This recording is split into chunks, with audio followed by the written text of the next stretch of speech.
Okay. The stream is up. I've done something I would normally never do. I've left the chat wide open. Anybody can talk, even if they're not subscribed. But if I see a single bot, they will ruin it for everybody, and I will never trust again.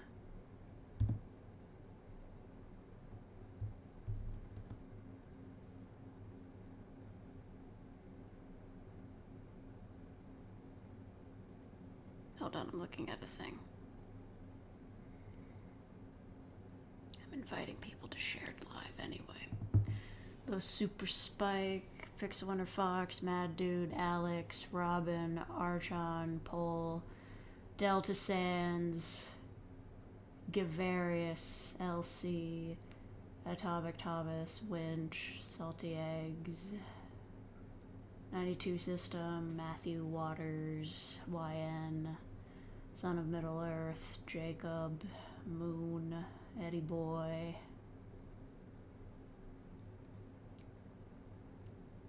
William, Sunkatsu,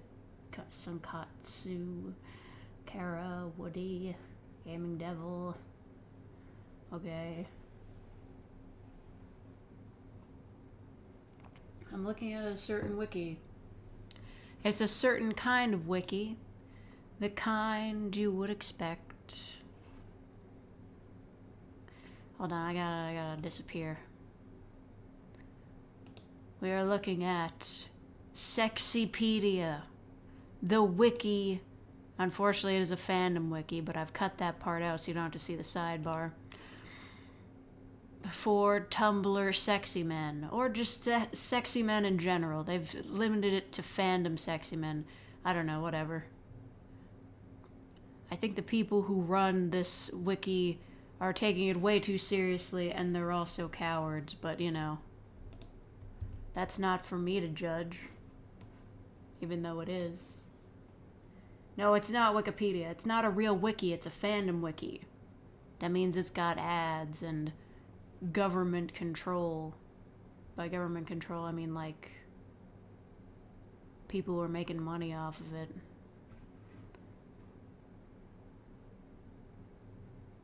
Stoffel better be on here. Well, that's... Yeah, I want to set this off with guidelines. Rules. Don't be an asshole. And it's PG-13. So this is why I think they're slightly cowards. They don't allow characters from completely not safe for work series. Like, whatever. Fine.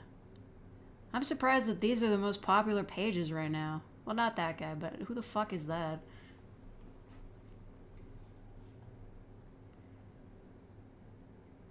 Found 5 shiny Pokemon in Scarlet tonight? What the hell?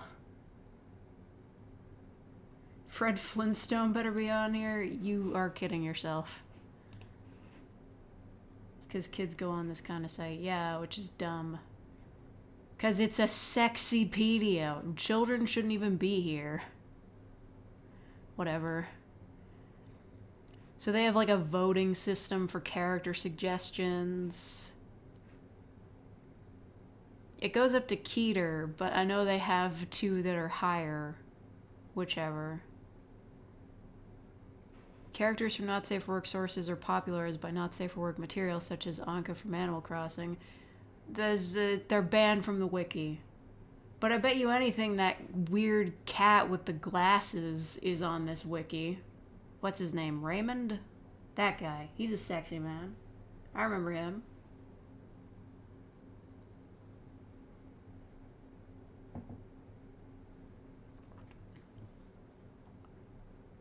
Bob Animal Crossing? Oh yeah, maybe him too. This also applies to fetish material that doesn't immediately read as sexual. This is cowardice, I feel. Anyway, they've got their rating systems. No characters that are minors or underage for their species. I get that. But isn't Jack Frost like 100 years old? Characters should be considered adult, at least 18 years of age in case of humans. both physically and mentally. That means archetypes such as eternal, teenager, or born sexy yesterday are banned. I disagree with this rule, and I'll tell you why. Because I would say that a lot of the people that are responsible for making a sexy man as popular as a sexy man might be are teenagers. And I would say that teenagers have every right to be attracted to a teenager that's been dead for over 100 years. Yeah, that's why Jack Frost isn't allowed. I personally think that's bullshit. I feel like Jack Frost should be allowed. He's definitely not the most majorist of Tumblr sexy men, but he's definitely out there. Like, he should be on the list. He totally counts. Rise of the Guardians was only, like, as popular as it was, and it wasn't all that popular because of him. He died at around 16. Yeah, but he's like 100 years old, and he's already dead anyway. Who cares?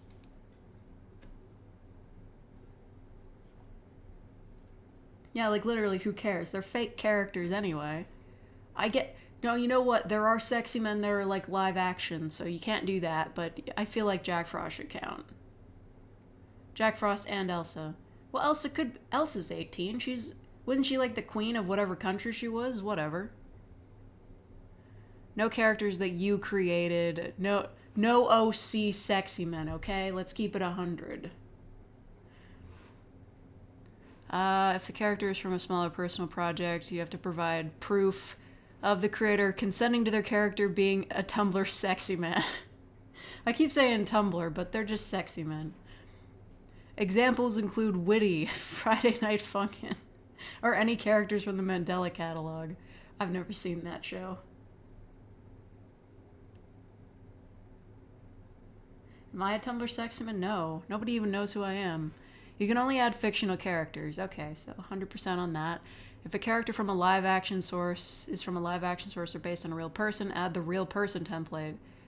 Okay, so Loki, Cinematic Universe, or... Oh, right, Sanders' Sides. I haven't thought about that in a while. I don't know, I feel like what's his name? Thomas Sanders, he counts as a Tumblr sexy man. Even though he's a real person. Sans is on this because you won a contest? How does that work? I feel like Sans would be on this wiki regardless. He's like the sexy man. Well, the current sexy man. He's the second main sexy man. He's had more staying power than the Onceler did. 7 years on, people are still making like weird Sans clones and AUs. Onceler, everybody gave up on that like a couple years after the Lorax came out. Pretty much all the Onceler fan blogs are dead AF.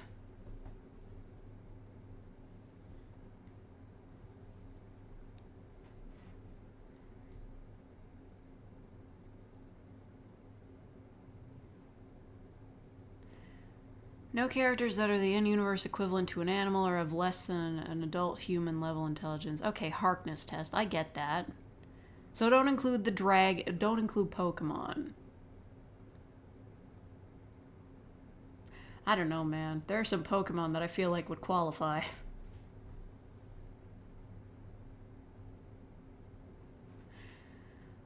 If a character is an anthropomorphic animal, consider who exact. Yeah, okay. So, like, where was it?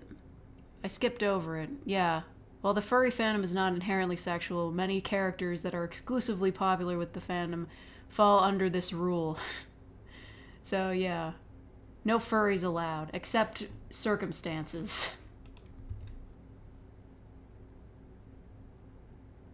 See what fan artists have done to Sprigatito? Yeah, I know.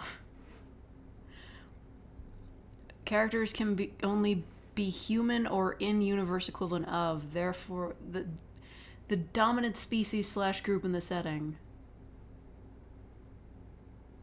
That doesn't make any sense. Characters from Warriors are allowed, but a character's pet cat is not.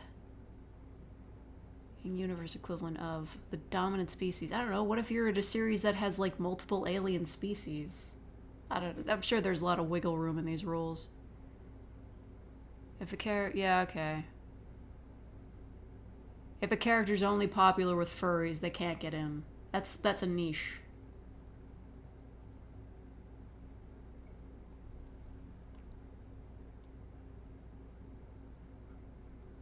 No characters who are anthropomorphic personifications of real-world locations or tragedies.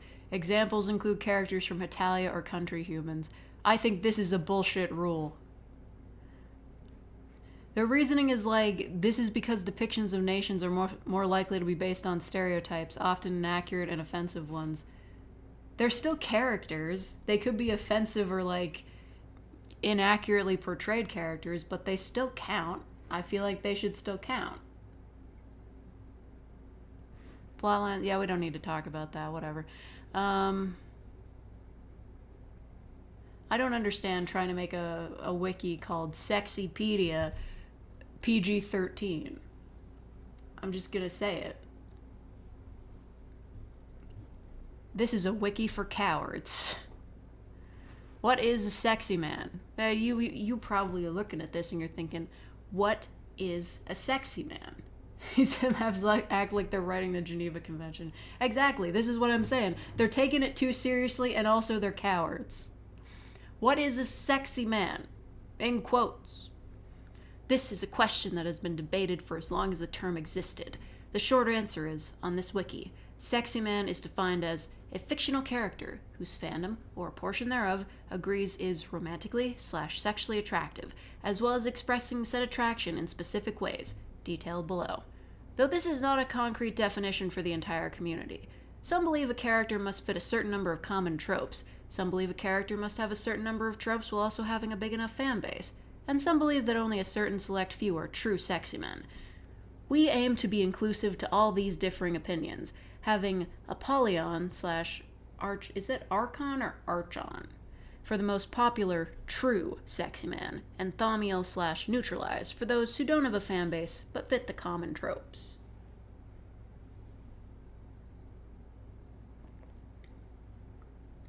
Not nearly enough female representation. I'm sure that there are a few sexy women in here, but they still get called sexy men.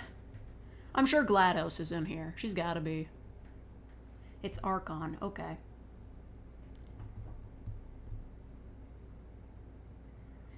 This wiki demonstrates there may in fact be a limit. Okay, geez, fine.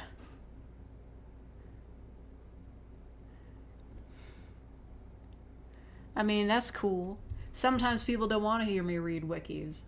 But I already read through the Dere types wiki. There's nowhere else to go.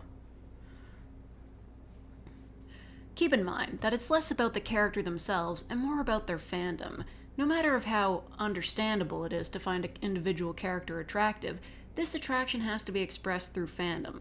This often includes, they've got a good list here, proportionately large amounts of fan works focusing on the sexy man. Keep rules 3 and 4 in mind. What are rules 3 and 4? Ah, cowards. You're called Sexypedia. You, by definition, cannot be PG-13.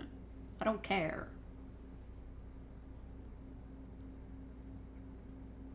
Like, so bad that even you may not be able to save it, which seems impossible. But it's an SCP knockoff. Come on.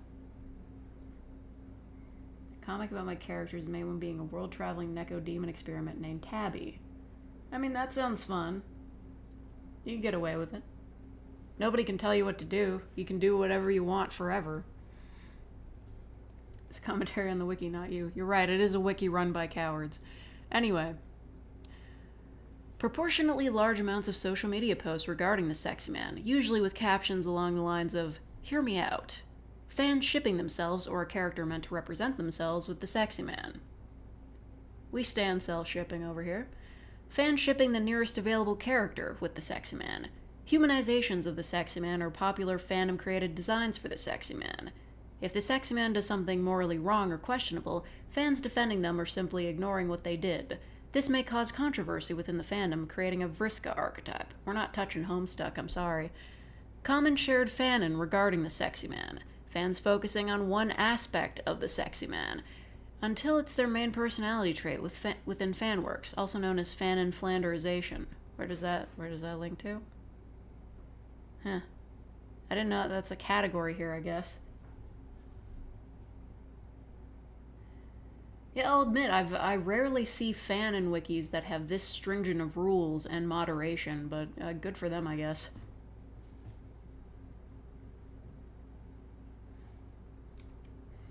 Bet the Grinch is in here. No. It's the Grinch from the remake.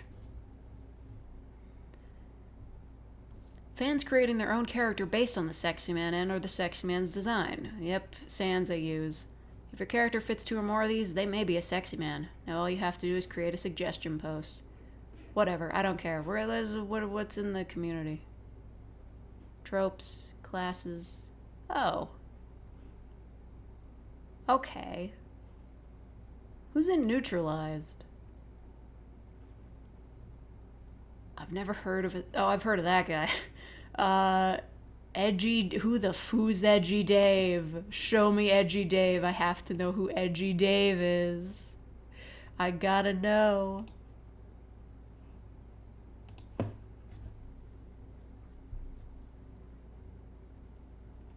Demographic for this wiki are people who share adult memes but censor the swear words. Yeah, I think that's a really good way to put it. Evil version of Dave. Who the fuck is Dave? Edgy Dave is the main antagonist of the indie stealth action horror game Dave.exe. Lame ass name. He serves as the main threat in the cause of the events happening in game. Oh, okay. It's a Patreon made game. Oh, I feel like this is spoilers for the storyline though. He's got his archetypes though. Object head, that's really popular. Uniform, distinctive speech patterns. Oh, a glitched out voice, of course.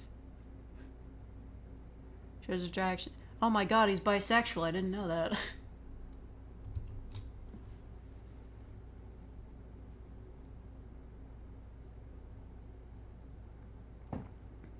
Bob from Spooky Month.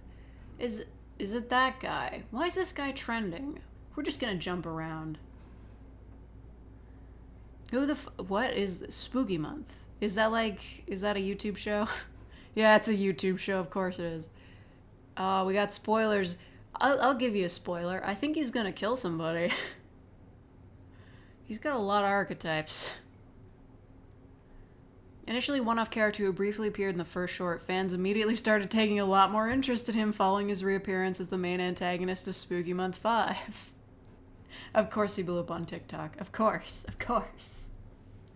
Is Spampton a sexy man? He's gotta be. He's gotta be in here. Well, actually, I don't know. Like, when Spampton was first getting popular, people were saying he doesn't count as a sexy man. But he's probably on this wiki. Bob Velsev. Upon Beelzebub. Sure. Whatever. Bloodthirsty serial killer. Yep, that's a sexy man, alright.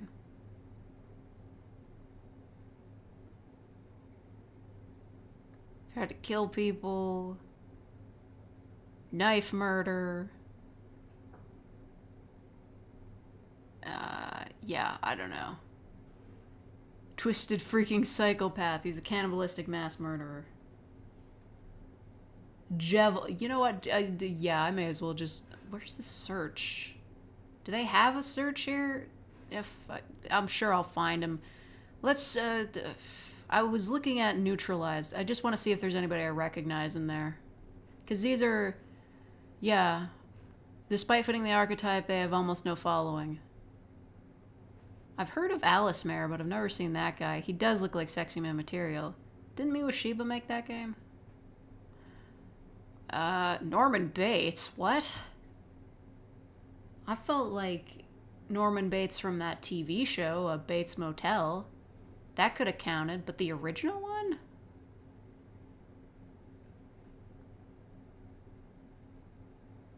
Just on the right side of pages. Right, it's there. Whatever, I'll do it later. Oh my, I remember that guy from all those RPG Maker horror games. Wait, is that the dude? Is that the dude from Puyo? Yeah, this is the dude from Puyo Puyo. What the hell? I remember that game. What are you doing in here? I know you're a skeleton, but you're not... Come on. Okay, goodbye, Pixel Winter Fox. Also known as Dapper Bones. Right. Wait, Burton? What's the Burton archetype? He's a living skeleton with unusual heterochrome. What the hell? What is the Burton archetype?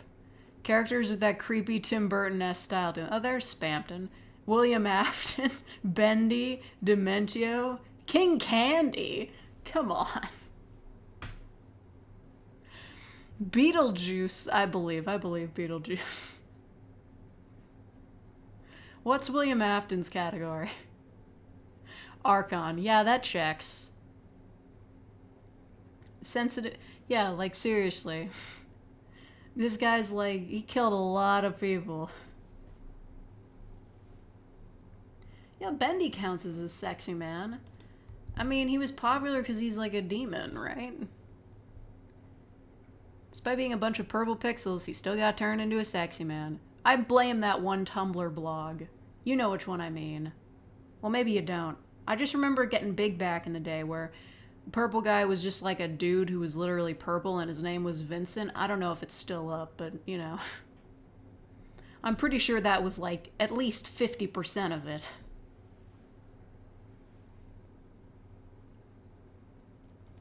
We will get to Sans later. We gotta work our way up to Sans. He's Apollyon. I'm pretty sure he's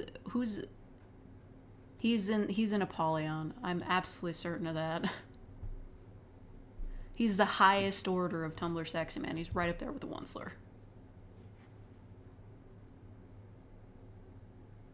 I mean, honestly, seeing how many notes fan art of various Sans they use gets, like, I feel like, in comparison, all of the Onceler posts were a bit of a drop in the bucket, you know? Hello, LP. Sexy Man Origin of Rebornica. Is that the one? Damn it, the pictures aren't loading. Yeah, see, this is the guy I'm talking about. This is the one. This is how it happened. This is how it happened. The Rebornica AU, which was created by the artist of the same name in 2014, was the first widely popular fan-ed attempt of giving William Afton a personality, and it was before they actually knew he was called that. There was nothing canon for William Afton at the time, including his name, hence why this version is called Vincent. He is depicted as a completely purple man wearing a night guard uniform, a ponytail. I can't read that because the picture's cutting it off. Yeah. Great formatting. It's probably because I have the window smaller.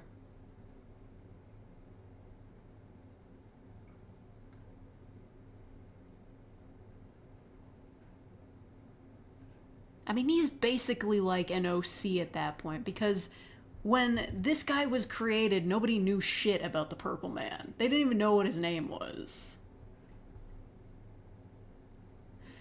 Typically younger fans found him attractive, thus Vincent was the catalyst for Purple Guy fever. Soon after, a large community formed around Vincent and the Rebornica AU. What drove his popularity may have been his easy-to-draw design, which simply consists of a large smile and blank eyes and a whole lot of purple. After the release of FNAF 3, Rebornica's AU and interpretation of Purple Guy fell from popularity, though some people still reference the design in cosplay and use the Vincent design in animations. I mean, that's fair. I don't think anybody found out what William Afton actually looked like.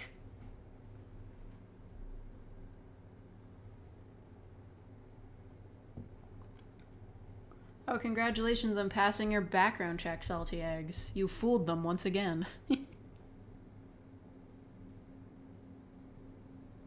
Are you shitting me? Malhair? What a name. When William Afton was revealed to be a rotting corpse in a bunny suit, Vincent's massive reign came to a sudden stop. There was a new thirst in town, and its name was Springtrap. The reason for this attraction is unknown and should be left unknown. Well, you know, furries. But it was rampant, and still is. The hype for Springtrap, not William Afton, died down when Scraptrap was revealed, had a brief rise when Glitchtrap/Malhair was revealed, and died completely when Burntrap was revealed. William Afton, the man, is still thirsted after to this day. Who the fuck is Burntrap and Scraptrap? I kinda know who Glitchtrap is. Listen, I've never even been in this fandom. I just watched a bunch of game theory episodes on it, and then those completely lost me too. Never heard of Malhare at all. Yeah, me neither. I don't even know. I've seen playthroughs of Security Breach. That's all I know.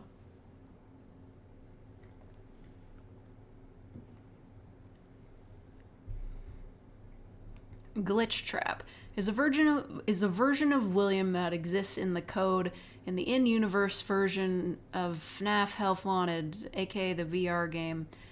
Being the most eldritch and monstrous Afton has ever been, it made sense the admittedly somewhat smaller Purple Guy Thirst community loved him. This was made even stronger by his connections to Vanny, the hot new girl antagonist for the then upcoming Security Breach. You mean that blonde lady? Does she... I don't know, there's not a link to her. Does she count as a sexy man? I just remember her for the white woman jump scare. Burn Trap is the second time he got burned. Why do they keep burning him? It's clearly not working. Peepaw Afton. Peepaw Afton / Peepaw Willie is a derogatory nickname given to Burn Trap from the very site that once lusted for the killer. He is often depicted with a walker or wheelchair, with Vanny or Michael often shown possessing Glam Rock Freddy beside them. Peepaw Afton will remark on something that happened earlier in FNAF games. Happened in earlier FNAF games, like children dying when crawling in animatronics, or how he used to be a Tumblr sexy man. Vanny or Michael will make a comment about how he needs his medicine or a nap. Peepaw Afton mocks how many times William has come back and how he is an overused villain who should be replaced. Vanny not appearing in game very often is also used as a Peepaw Afton joke, saying that she needed to get him medicine from the nearest convenience store. Holy shit, that's so funny. Animal theming. Right, yeah, he is that.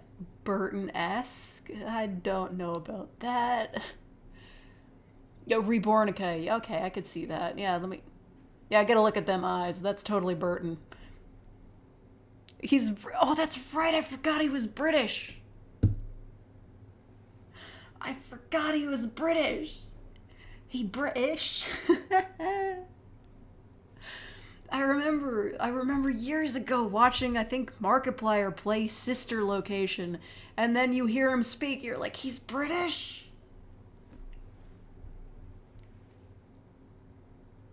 Stoats on here? Oh, hell yeah. Wait, but what about the computer? I feel like the computer would be more popular. What was his name? PO3? It says Dilf. Well, he is a father, I guess. It is a stretch to call this character a Dilf because not only is he a terrible person, he's most likely a terrible father. That has nothing to do with the definition of Dilf. Dilf just means dad I'd like to fuck. If he's a dad and you'd like to fuck him, that means he's a Dilf. Whether or not he's a good person or a good father is unrelated. Don't fight me on this. It's either serial killer or washed-up headmaster. William Afton is just the average 40-year-old British man. But to the Western fandom, they're just like, yes, British. They're like, William's voice is beautiful and the type to convince you anything. All you need is a British accent. Purple. Wait, purple is a category? There's the purple... Can I be in the purple category? The video killed the radio star dancer. How is Bill Cipher purple? He's yellow. What do you mean, Glam Rock Freddy? What? What is this category? But what the fuck do you mean the video killed the radio star dancer?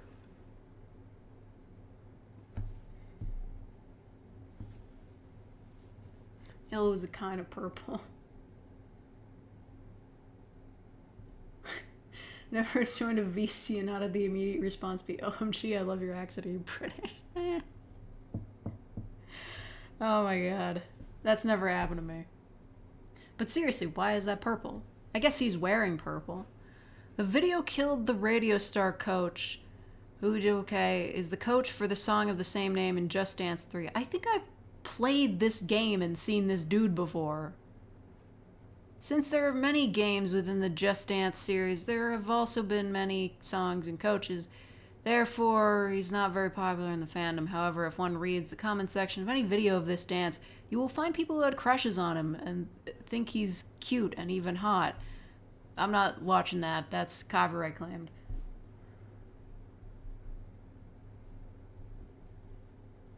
It'd be fitting for this than half of the entries. I'm not technically a fictional character, though. At most, I'd be a VTuber, and I don't think VTubers can, like, get into the Sexy Man wiki, because they're meant to be, like, sexy by design. They're tryhards.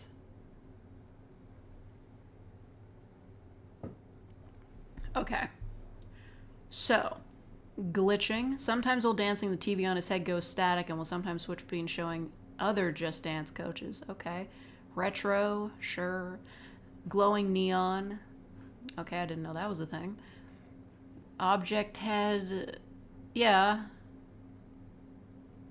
Pale twink.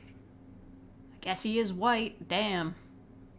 Suit guy. His outfit looks like a suit, especially with his green jacket and white tie. Theme song. Of course, he dances to Video Killed the Radio Star, but it wasn't created for him, nor was it a fan song, as it came out years before Just Dance 3. Yeah? Oh no, he's British! His real-life performer is French, not British. Oh. Oh no. Mon Dieu.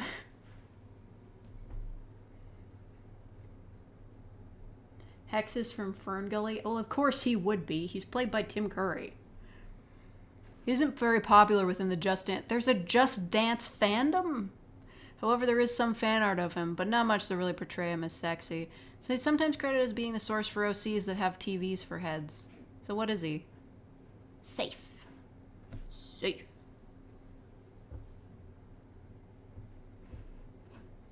Anyway, what's with the purple category? Oh, come on. Why does You know what? I'm looking into this. I understand, like, I believe why she would be a sexy man, but most modern seasons giving her increased screen time. I feel like they just want to give her increased screen time so they don't have to pay Tom Kenny as much. What do you mean purple? What do you mean? Her human design for the musical gave her purple hair. Okay. Fair enough. I'll give him that. How can Goncharov be on here? Well, I guess that makes sense. Whatever.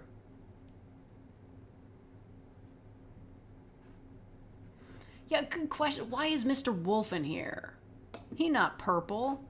Bill, you're not purple either. Main protagonist of the DreamWorks film, The Bad Guys. Come on. You count that as Keter? Come on. I thought you guys weren't doing furries. He breaks the fourth wall. Whatever. How's he purple? Wears a purple ascot to the annual Good Samaritan Awards as part of his Oliver Poodleton disguise. That doesn't count. That doesn't count. Liars. Liars. No, we're saving the Onceler. That's a big deal. Okay, Puss in Boots, I know he counts because the new movie was really popular. What is the Sexypedia wiki page? No, that's just the main page. Why is that a link there? How is he purple? Of course he's Archon. I know him. He's got a lot of, like, humanizations. How is he purple? The purple isn't even on here.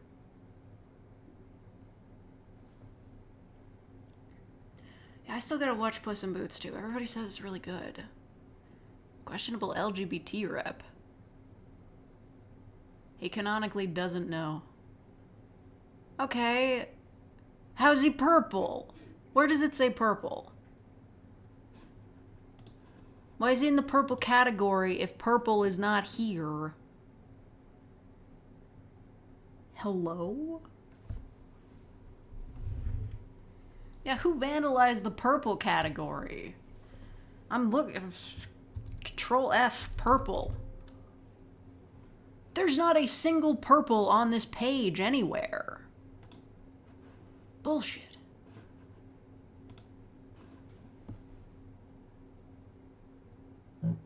That's trending page is not specifically purple. It's the category page for purple.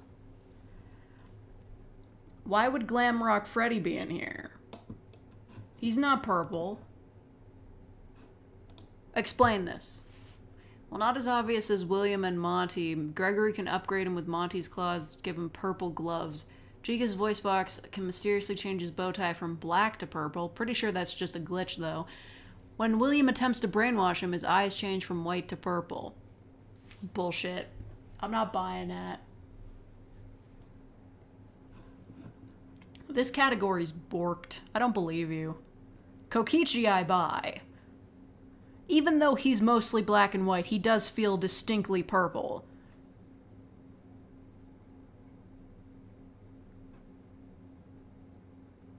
The Lizard, Lola Bunny, I don't believe this. This is such a long category. I don't think there are 234 sexy men that fit the purple archetype. Also, I don't like the way they laid out this page.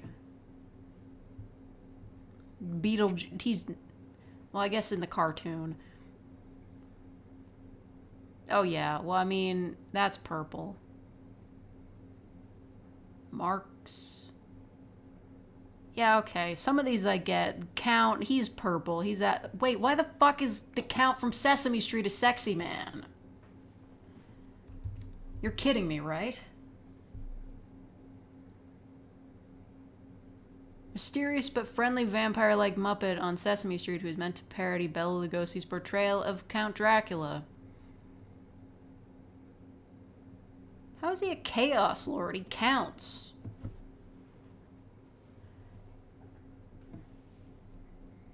Though he isn't normally, he can be pretty chaotic in his love for counting no matter what, completely disregarding the shape, size, amount, and convenience of those around him. He's also usually followed around by a cloud, which provides his thunder and lightning after he finishes counting. What?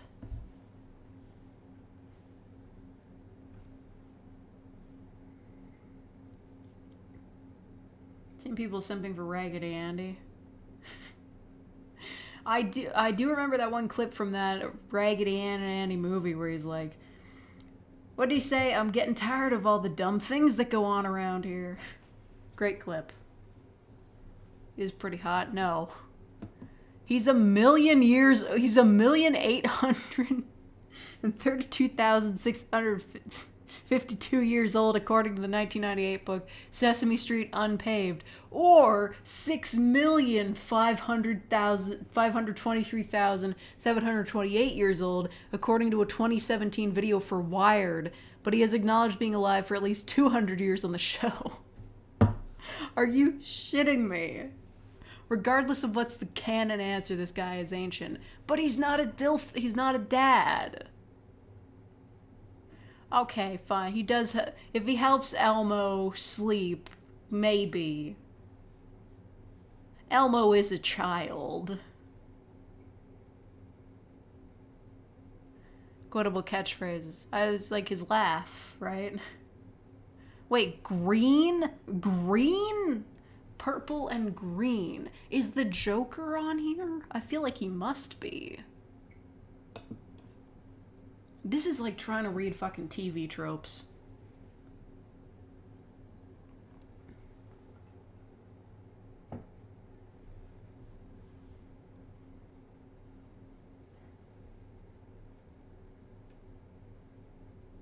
Lego Joker was on purple. Ah, come on. Some fan art depicts him as human-sized and thin, making him more conventionally attractive. Well, I imagine they'd... Oh, sweet, Guzma's in here. Oh, and Baldy, of course. So, no, I buy that. They probably just make him look like Bela Lugosi. He wasn't all that thin, though.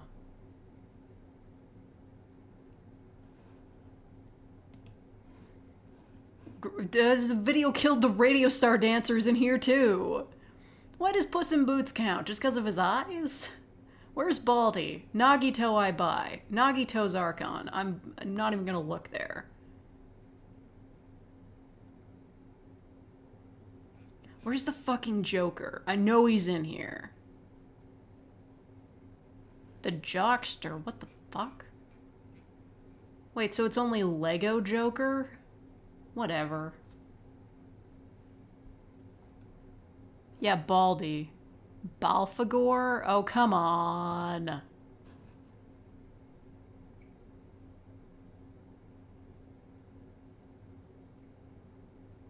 don't even know who this guy is. I just... Really? Balfagor?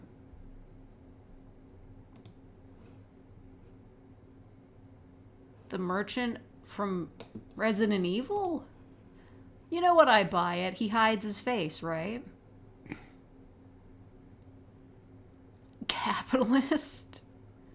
Long coat slash K, mysterious, non-human. Perp. Bullshit. Bullshit. You made... Come on, you're fighting for it. How about you put, like... Face covering is an archetype, isn't it? Like, if he wears any sort of mask, that counts as an archetype. Come on. Mephiles from Son... you know what? Good question. Top trending searches in Sexypedia. Dave, red guy.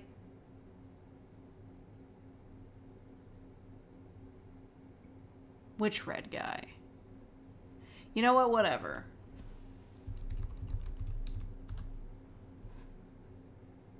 Yep, there he is.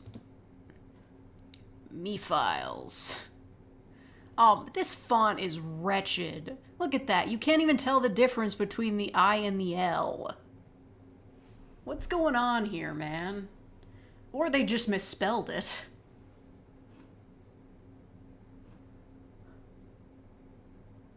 I think the TF2 character's on here. I feel like Spy would have to be. No, you know what? Sniper. People like Sniper. The one from Don't Hug Me, I'm Scared. Really? Or it could be the Among Us. He is I'll give you that one. He is purple. He's friggin' purple.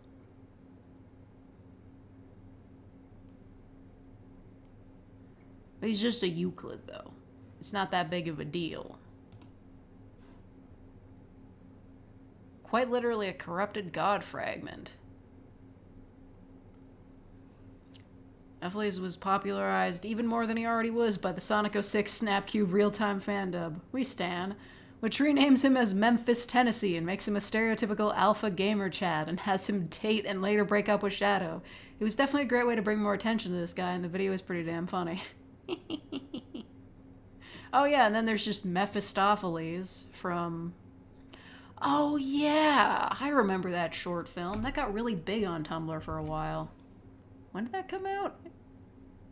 They made a sequel? Oh my god.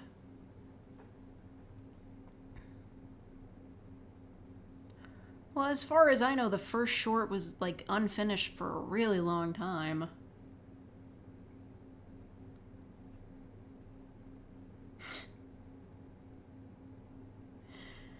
First thought was him telling Shadow, let me get a good smell, you little boy. That's right. Mayoe, I think in current canon he's 18, so we could be on this list, but I bet you nobody from Ensemble Stars is in here. I'm gonna look it up.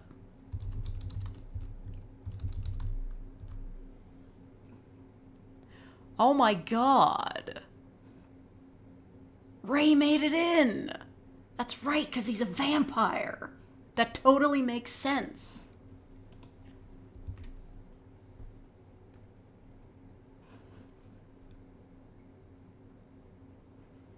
Yeah, he is one of the most popular characters in the whole fandom. Like, I saw the recent poll on the subreddit. He was in the top 10. Yeah, he talks like an elderly fashion, in a very elderly fashion, because he's pretending he's a vampire, whatever.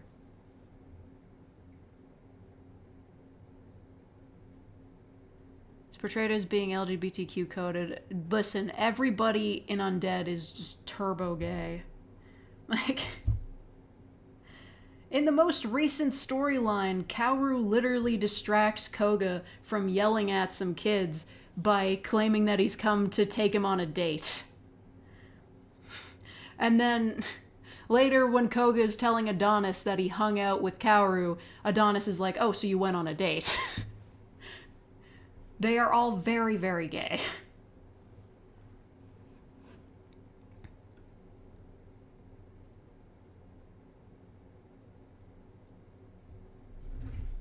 He's John-locked. He's commonly shipped with Kaoru. This is not only due to the card of both of them mentioned earlier. Right, where is it? This is the card I was talking about, where, like, he's...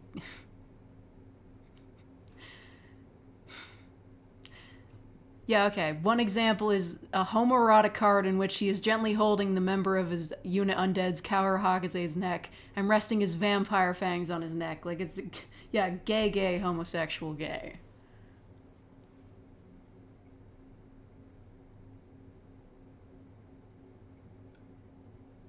This is very agreeable and accurate. Thank you, Slooper Sloop. Now that just leads to the Ensemble Stars wiki. We're not going there. That's too much. Anyway, we're still looking through purple. Oh, Michael Afton. Midas? Who the fuck?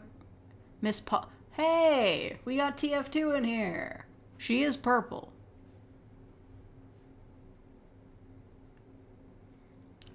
Oh, that's Friday Night Funkin'. Okay.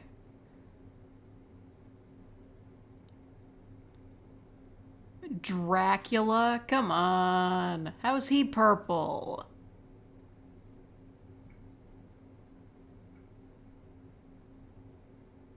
Professor Van... Okay, I buy that. Professor Sycamore? Yeah, okay. I buy that. Dio, where? Come on, how's he purple? Hold on, I'm looking through this real quick. Scaramouche from Genshin Impact. Right, I forgot he had that name. That's really dumb. I keep seeing him on Tumblr. Oh, there's Jevil. We'll check that too. Okay. Oh, hey, that guy from Dead by Daylight. He counts. Okay, Dio. He's purple in part 1? Okay. It's been a while. He's one of the main antagonists in JoJo's Bizarre Adventure. While he was once on the forbidden page for being conventionally attractive, he's a pretty well-known sexy man within the JJB fandom. I know it's JJBA, but I just say it as JJB. Anyway, fits many of the tropes on this wiki. I don't know. Does he really count as being conventionally attractive in that outfit? I know that might be heresy to a lot of you, but I'm really not that into him. Like, see, this is the thing, right? They're evolving the rules, so it's clear that they used to ban characters if they were too conventionally attractive to be considered sexy men. Oh no, that's right, he's British, I forgot. Oh no.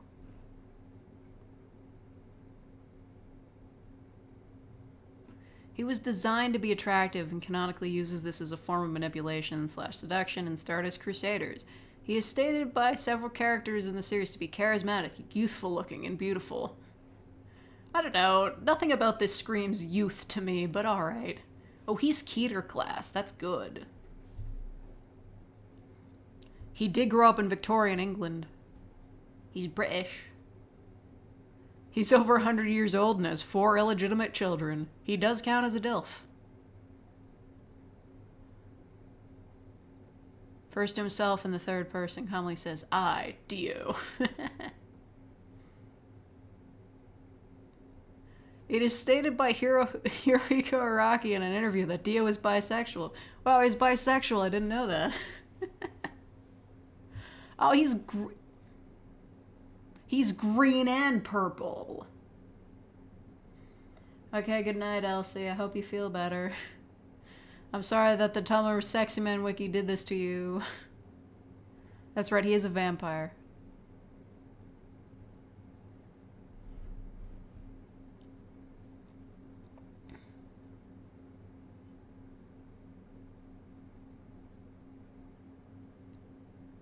After turning into Heaven Ascension Dio in Eyes of Heaven, his skin is purple. Well, I guess that counts too.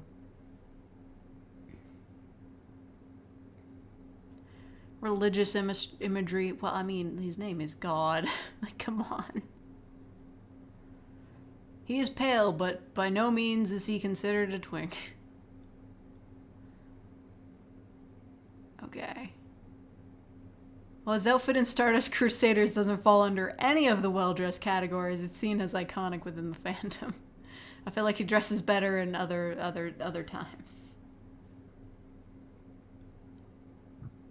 Oh no, Makima. Okay, Jevel's in here. He's a Keter class. We stan. Is that a fucking Lego man? He's an optional boss from Deltarune and a real bastard. It took me forever to beat him. At least 20 tries.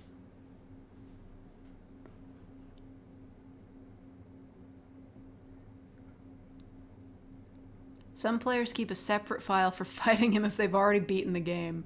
Because Toby Fox asked fans to refrain from posting about Deltarune on its first day of release, there weren't any guides on how to unlock him. If a person sped through the game during this 24-hour embargo, they could easily overlook him. I know a lot of people didn't listen to that 24-hour embargo thing, but I did. Fairly average, insane clown-type character. How dare you? With an affinity for chaos in games. In fact, he only fights the party because he sees it as a fun game. He usually speaks in an incomprehensible and playful way, repeating himself and laughing. When his dialogue is a bit more straightforward, however, he seems to have some knowledge of what's really going on in the game's story, and even drops a couple hints that he might know it's all a video game. This boss battle has no impact on the ending of the game, so far, but he has direct ties to the final boss and a couple of side characters. Most exposition on his backstory comes from his old friend. Oh, what was it, Sham? A lot of fan content focuses on the relationship these two had when they worked in the Card Castle. Right, good times.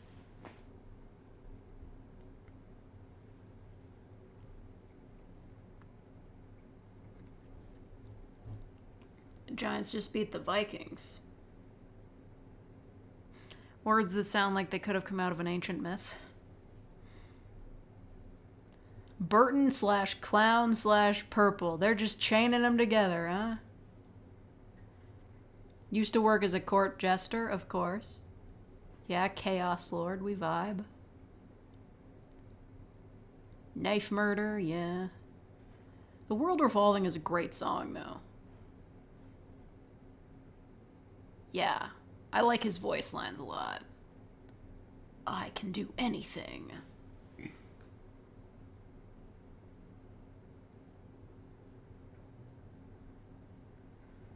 Need to ask a favor? Okay. What? What? What? What? What is this what? I think this guy's having issues. Does he just keep coming back to the Jevel wiki page on several different what?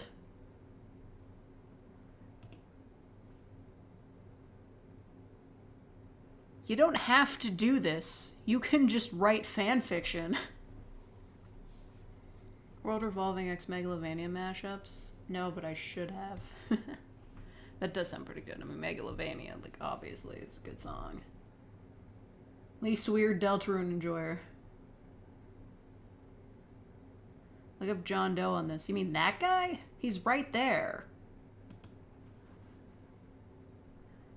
John Doe is the antagonist of the horror visual novel of the same name, becoming obsessed with the player and stalking them. Due to how horror games blow up and the fact that John looks like that, it makes sense people started to thirst over him. I vibe. I've never heard of this game before. But now I kind of want to play it. He can kind of get it. I don't know. Look at him. Showing his arms like a harlot.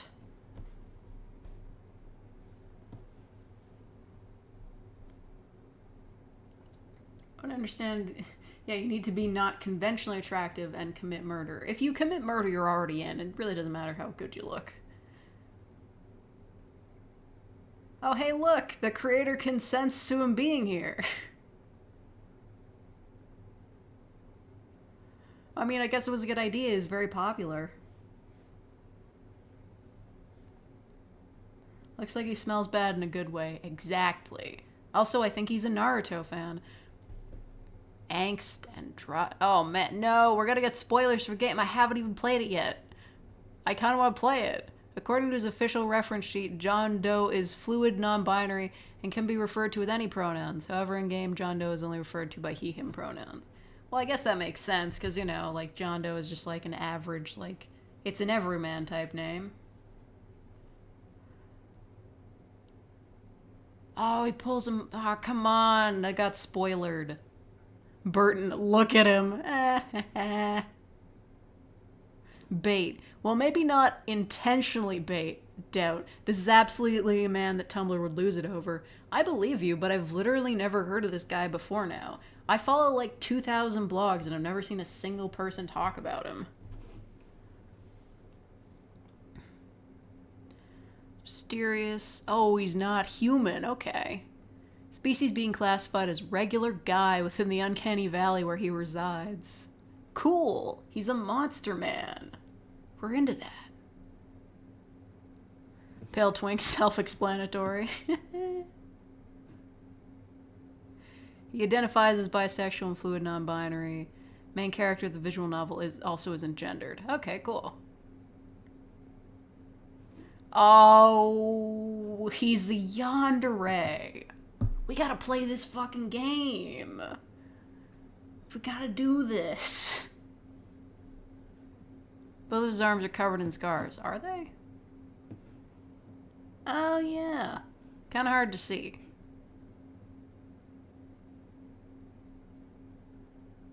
He's actually kind of a soft boy as well. I mean, clearly. I mean, look at that. That's just romantic. Wait, red? You can't count colors as archetypes. Especially when it's that many different ones. And something as simple as just wearing a purple tie once can count as being in the purple category. Come on. I think it might be the target audience. Yeah, what? You know what? I kind of want to look this up now.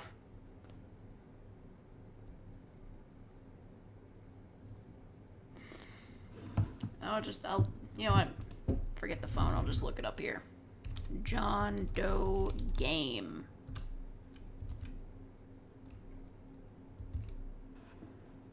John Doe by Scopophobia Studios. Oh, it's on itch. Okay. How much is it? Surreal visual novel / dating sim style atmospheric game about going to work and meeting someone. Okay. Gonna say color isn't sexy? I'm gonna say it. I know I might get a lot of flack for this, but I don't think colors are sexy. Anyway, this is a very short game with 4 endings which can be achieved in about 15 minutes. Is this the right one? Are you sure this is the right one? I don't know. I don't know if this is the right one. This game was not inspired by anything specific. I do not read creepypasta. Any similarities to a Jeff the Killer is a disappointing coincidence. The name John Doe is based off IRL placeholder names that are used for unidentified people. I did not know that a game called Your Boyfriend when I made it, and I have no interest in learning about it. Okay, that's actually really funny. Because I was thinking about Your Boyfriend. I didn't want to say it, though. I've never played that game. I've just heard about it.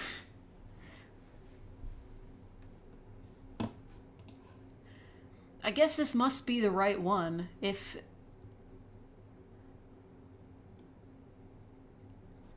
it's really a 15-minute long game. It just goes to show that the craziest shit can become, like, a big deal. It's a purposefully edgy dating sim. All the backgrounds look like they were AI generated.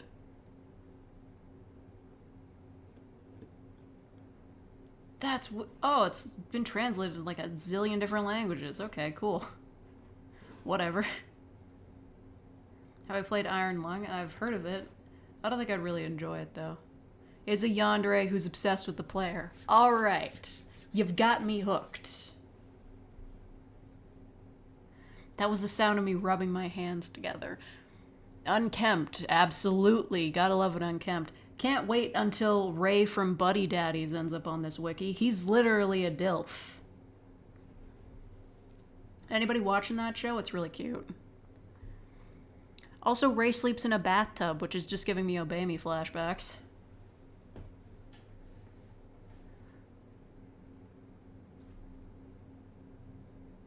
Is Moon Knight on this wiki? I'm not checking for Moon Knight. If we see him, we see him.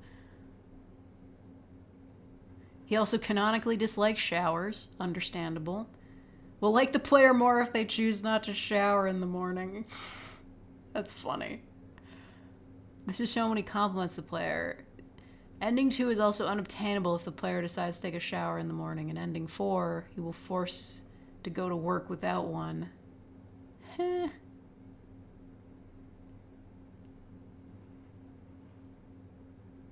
I gotta play this game, man. I love it when they look deranged and homeless and scrunkly. Yep. Yep. That's me. Shane from Stardew Valley. Oh, I hate that guy. He's so mean. But he's probably here. Let's look up Shane. That's... Okay, not Saul... Come on, Saul Good... Yeah, I don't think he's in here. Oh, Spy from TF2 is in here. That's cool. Why are these all under the name Shane? This doesn't make any sense to me.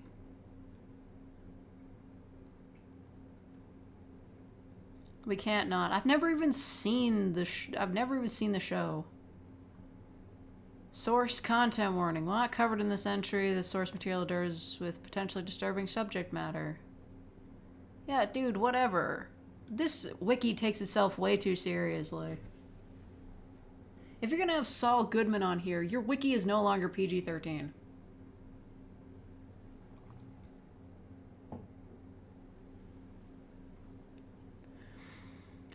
Supporting character for the AMC drama Breaking Bad and the main protagonist of its spin-off, Better Call Saul. There's also another spin-off, a short cartoon called Slippin' Jimmy, which is about Jimmy as a child in Catholic school in Illinois. But it was so universally panned that nobody really cares about it, and it's on its way to becoming lost media. What? When did that happen? I've never heard of that. Anyway. He's an attorney who represents the main character, Walter White. He'll do anything for the right price, and he's shown using underhanded schemes in order to get his clients acquitted. He helps Walt launder money, among other things. For his meth empire, and uses his extensive list of criminal connections to achieve his goals. Saul is a misogynist, often being shown harassing his secretary, Francesca. Better Call Saul is a spin-off which follows Saul's life before the events of Breaking Bad, in which it is revealed that Saul is a lifelong con man named Jimmy McGill. Slippin' Jimmy is really bad. Oof. Can't win them all. Walter White's on here? Yeah, he is. I'm not looking at that page.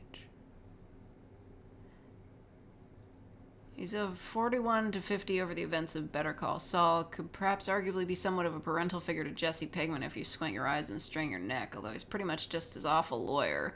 How does he count as a DILF? Like, they keep calling these dudes that are like old DILFs, but they're not dads. Is he a dad?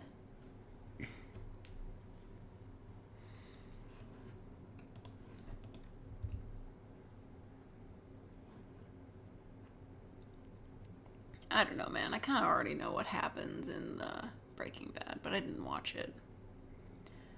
Initially tries to do good if using questionable methods.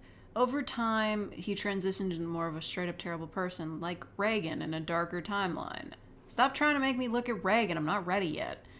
The gradual moral degradation of his character is one of the central ideas of Better Call Saul. It makes for a very compelling character and story. Yeah, that's a lot of angst. Oh my god, that's a lot of angst. Jesus Christ, that's like a whole wiki page worth of angst.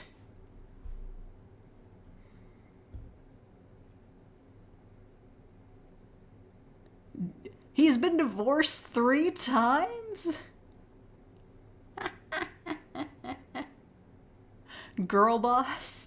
What counts as a... No, you tell me what the girl boss category means to you. These are characters you love to see cause chaos because, while they may be evil, they're also very cool. if you can ask, did X utilize girl power effectively when they did this egregious war crime?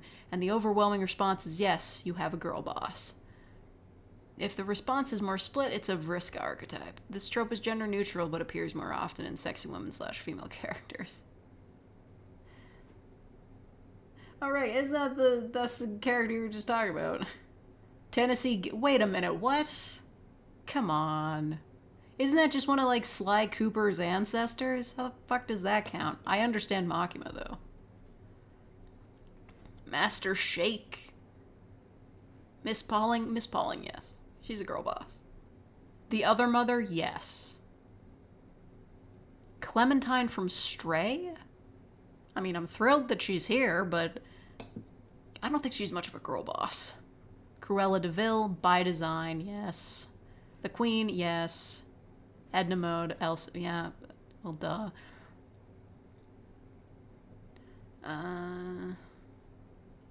Who the fuck? Is that from fucking Veggie Tales? I'm not looking at that.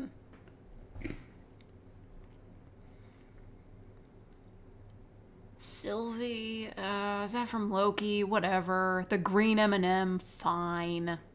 Gustav, yeah, that counts. Harley Quinn, yeah. Tissue box. Toko Fukawa. No! Toko Fukawa is the opposite of a girl boss. She is absolutely pathetic. I don't care how many books she's written. She is just, like, lame as fuck.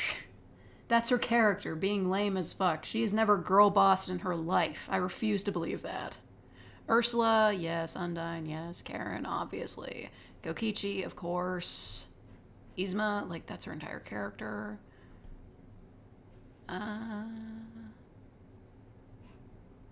Yeah. How does she count as a... Well, maybe Genocider, that could count. Is there a fail girl category?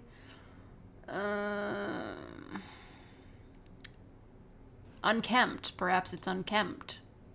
She's afraid of water, so she barely bathed. And in Ultra Despair Girls, her hair is a mess. Right. Like, her whole outfit is a mess in Ultra Despair Girls. And she wears a uniform. Also, she's a murderer. She does count as purple, though. Her murderous alter is a self-proclaimed Fujoshi and is the one who usually flirts with Kamaru in less than tasteful ways. Ah, the Fujoshi rep is fucking rancid around here. Wait, yeah, how is she a girl boss? Most of Ultra Despair Girls is a girl boss moment for Toko. Is it? Is it? I don't think so. Yeah, Juko should be in the girl boss. Where is she? She's not in here. What the fuck? I'm looking it up. Junko's gotta be in here. Yeah, I don't see how she's not a girl boss. She girl bossed her way into the apocalypse. Come on. Fourth wall blurring, animal theming, distinctive voice, duality. How would she John locked? Mainly shipped with Izuru, who's probably worthy of his own Sexypedia page, honestly, is also paired with Makoto. Wait a minute. So speak to me on this. Characters aren't supposed to be allowed on the wiki unless they're 18, right? How old is she? This, like, isn't she in high school? They're not following their own rules. If you're gonna set up these rules, you better follow them. I know canonically later on in the timeline, Toko's probably older, but, like, I'm pretty sure she died under 18. Oh, spoilers for, Danganronpa, sorry. It's around 19 years old. Alright, fine. You got me. You got one, fine. They technically get away with it. Her AI ghost is 19. Fuck it, I hate Danganronpa. I like the games a lot, but they're insane. Oh yeah, these are the other ones I had open from... What page is this? Yeah, who is this guy and why does he count?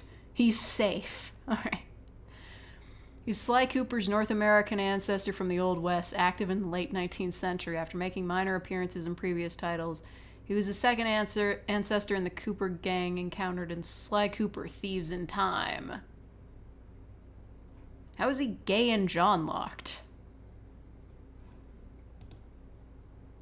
Was commonly shipped with Sir Gareth Cooper. This is despite the fact that they were distantly related.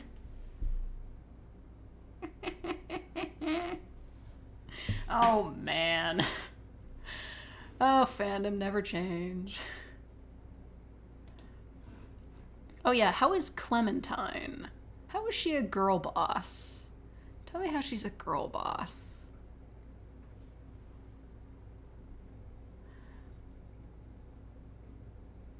She's one of the companion NPCs. She's the second most... Of course, Momo. Absolutely, Momo is a sexy man. Of course. Did you see that shirt he was wearing? Anyway.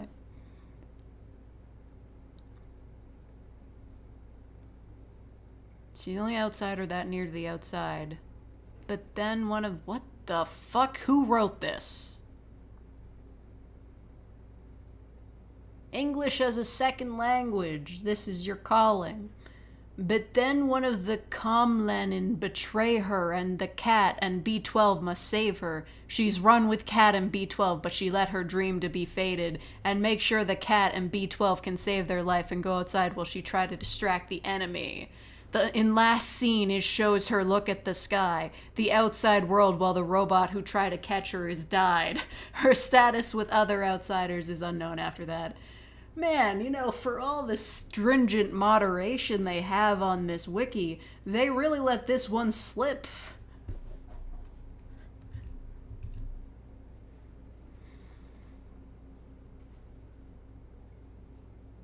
She have been betrayed by a hypocrite companion and sacrificing her dream to go outside the world for the cat and B12 safety. She's glowing neon. How girl boss? Many fan art show her to be more girl boss and try to punch or kill that one companion who betrayed her. Yeah, that guy was a dick. Anyway, Momo. The opposite of a girl boss.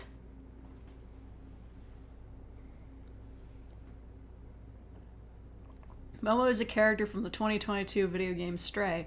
Almost every character in that game has some sexy man potential. Momo is definitely one of them. Even the cat?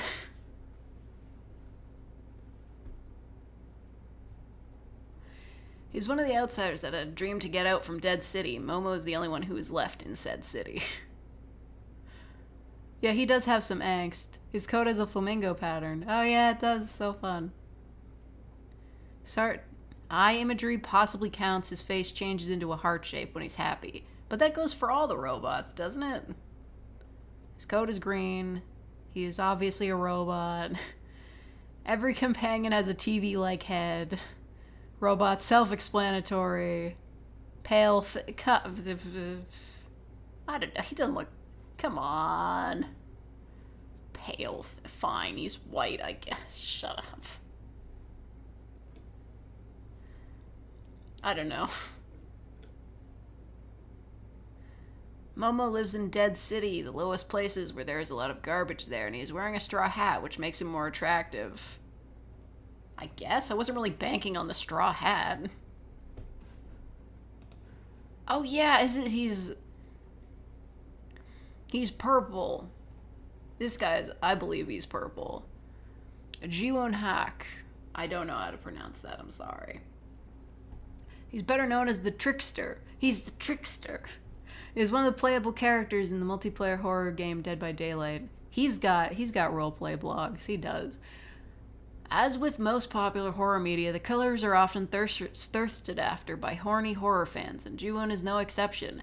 And as the conventionally attractive rule is gone, we can finally add him to this wiki. I'm glad they removed that rule, because he is absolutely a sexy man. Oh hey, it's that guy from Detroit. Wait, Koro-sensei? Vector the really? Okay.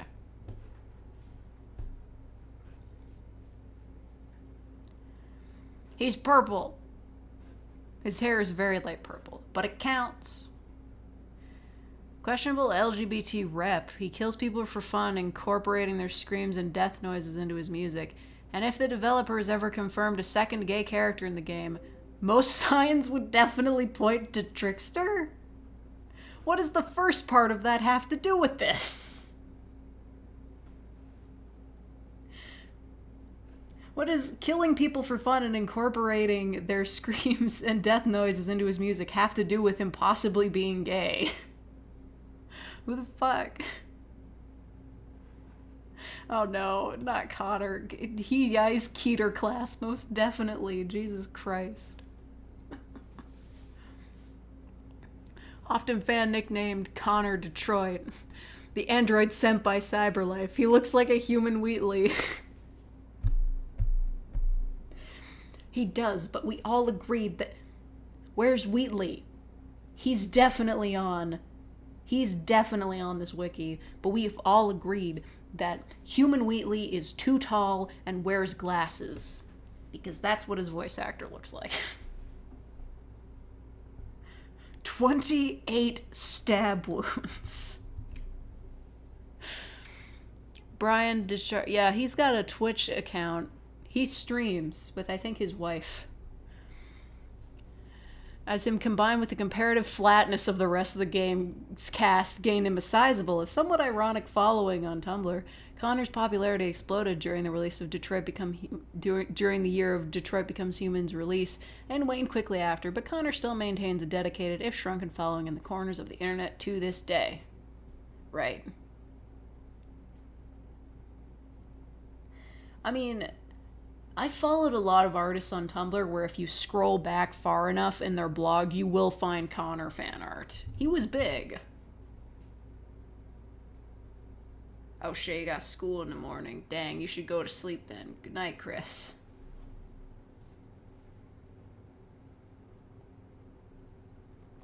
Is that the guy Mr. Krabs yells at? Yeah, I've seen the whole game through... Scorpy's playthrough of it, and sometimes, what's his name, Hank? He really slips into a Mr. Krabs voice. He's one of 3 POV characters in the game, Detroit Become Human. He's a prototype police android who at the time of the game's story has been assigned to Hank as a partner. As a part of a series of tests of the effectiveness of his model of police android in the field. Okay. Hank is Connor's adoptive father. I mean, you're right, but that didn't stop people from shipping them. Who else were they gonna ship him with? What was the other guy's name? I forget. The other android. The one that joined the rebellion or whatever. I don't remember his name. I doubt he's in here. Marcus, yes. They're gonna ship him with Marcus? I doubt it. Marcus is too straight. Oh yeah, that's right, he's got an upgraded evil copy. That was so funny. Pale twink. Suit guy, technically the antagonist. Infamous. Hi, I'm Connor, the android sent by Cyberlife. The memeable 28 stab wounds. Like how you could fail so badly as Marcus that they just yeet him out of the movement. Yeah, seriously.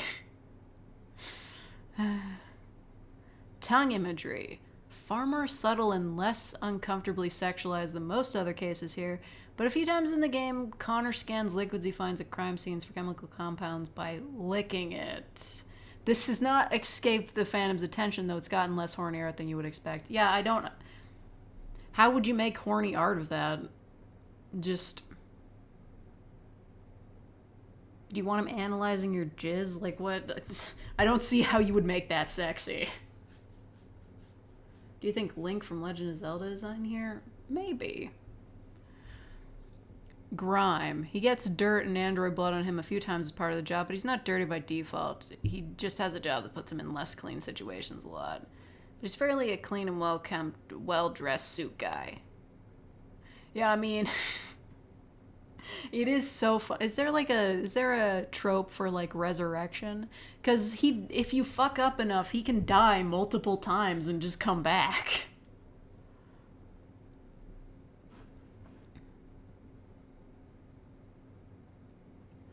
Going through a scene in which he angst over being asked to shoot another android for information and not knowing why he couldn't if you choose to refuse is necessary to reach the best ending. No, I guess not.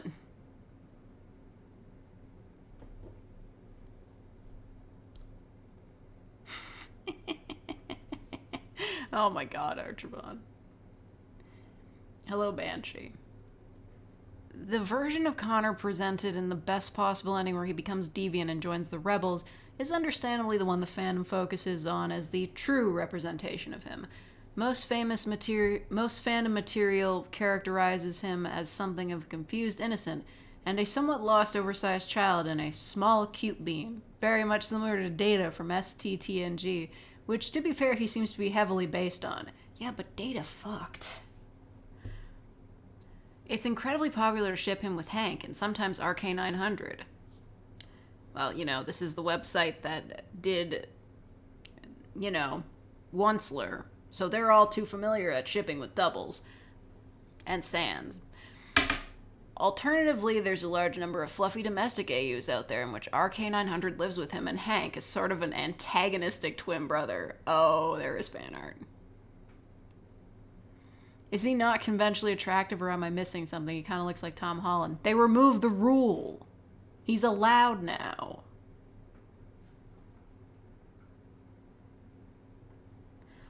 Anyway, we're talking about Link. No, not Link. Fuck. What is happening to me today? What, really? Link's not in here, huh? Damn. Oh, right, I've got like a billion tabs open. See, this is the problem. It's like looking at TV tropes. I'm going back to Girl Boss, Saul Goodman. We were literally just looking at this. Oh yeah, the one thing I love about Breaking Bad is that the fandom is just like, hey, let's draw the characters just doing slice of life shit. Yeah, we got here from William Afton. I was looking at neutralized characters. Yeah, this guy was in Mad Father and Misao. Oh my god! They yassified him! He got yassified! Wow. Yeah, he's neutralized. RPG Maker horror games don't have as big of a fandom as they did in like 2012.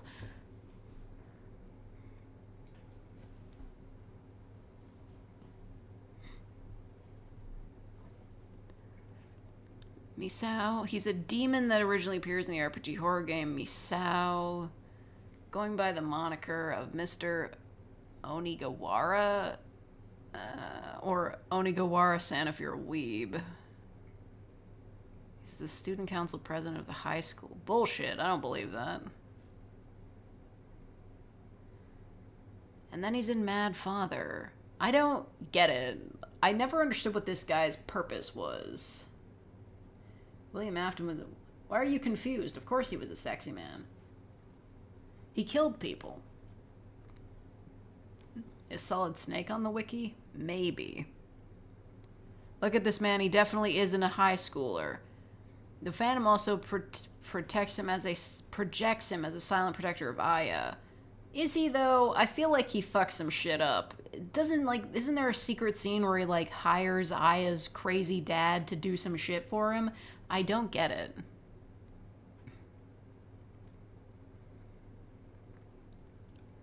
I really don't understand what the point of this was.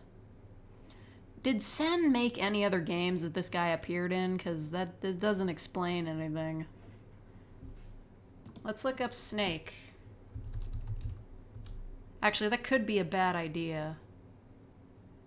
Huh. Well, he's not in here.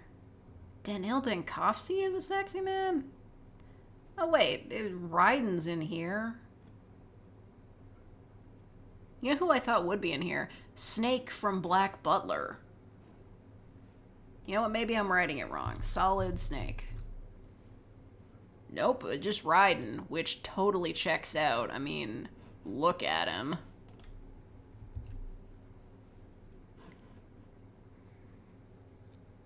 Is he a DILF? Is he have a kid?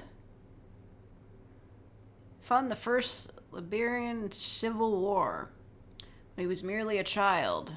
Raised by the U.S. President. Right, I forgot how insane Metal Gear is. Oh, okay, he is a DILF. It counts.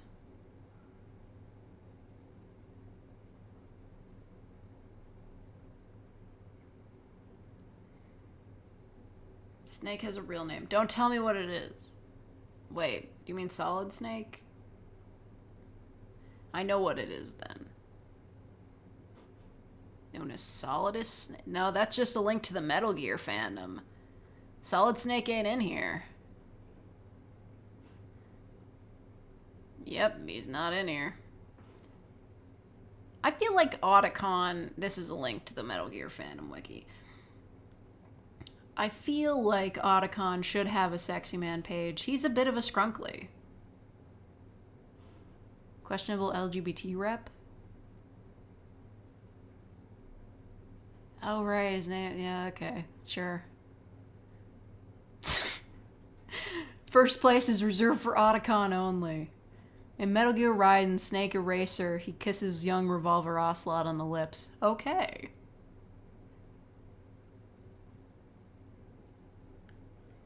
Yeah, he's just built in high heels.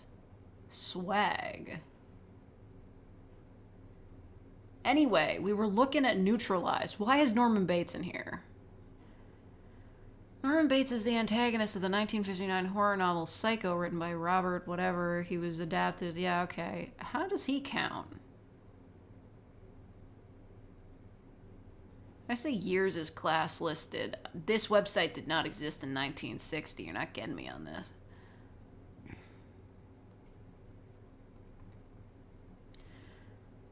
Yeah, he's a serial... Yeah, big spoilers for Psycho, by the way. He's a serial killer with a split personality. Pale twink, he is one. Sure. He murders people. Who added him to the wiki? Who did that? I feel like the guy from the remake television show should count, but not this guy. Anyway, Neutralized. We aren't even getting through this in an appropriate amount of time. Cheshire Cat. I was just seeing if there was anybody I recognized in Neutralized. DOVLR? Hello? Oh. Virtue's Last Reward. Is that the sequel? I don't want spoilers. I never finished that.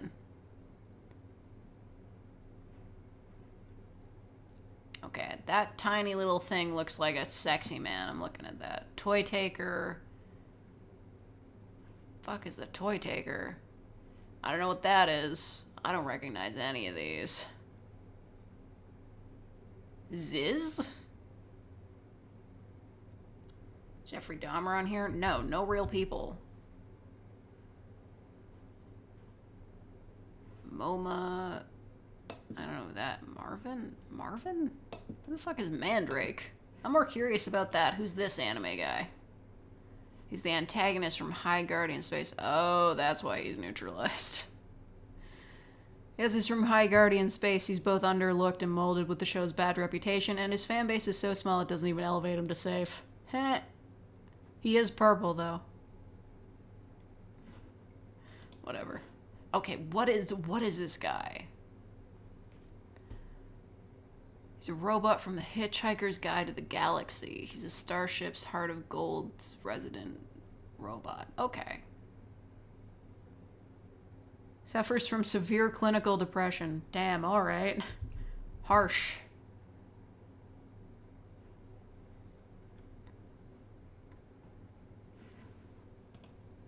Okay.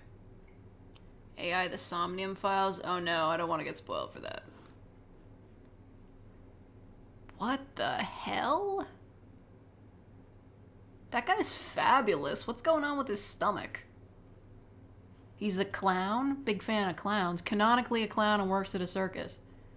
Wow, that's cool. I wish anybody cared about F-Zero.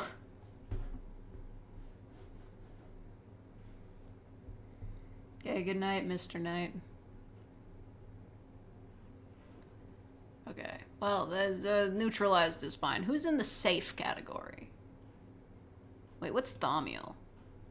These characters are undoubtedly sexy men, but their fan base is very aware of their status, either embracing it or trying to prevent it. Oh, so they're like meta sexy men? I don't get it. How is that not just like safe then?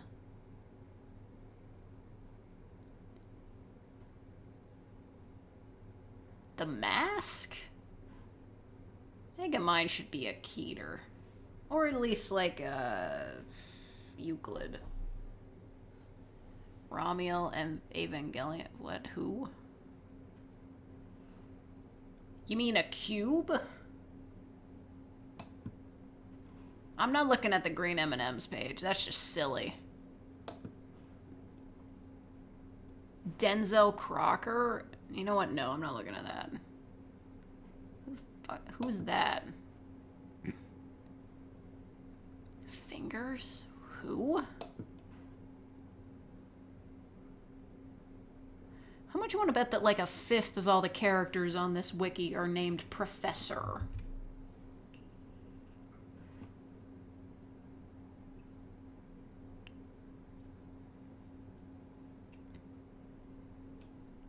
Waluigi? I mean, I buy that.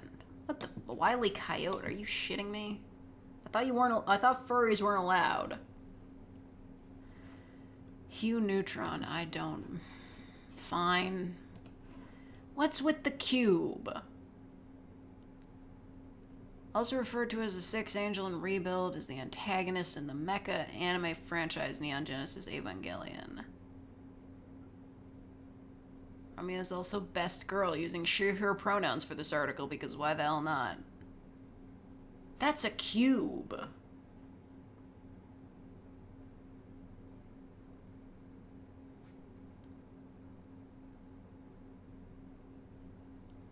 Oh man, I'm not trying. No, nobody tell me what the plot of Evangelion is. True genders of the angels are unknown, but most of them are referred to with male pronouns as they're named after angels in Christianity. In case of Ramiel, fans like to use both masculine and feminine pronouns for her. Okay. Chaos Lord / girl boss, she decimates cities for the lulz. Okay, fair enough.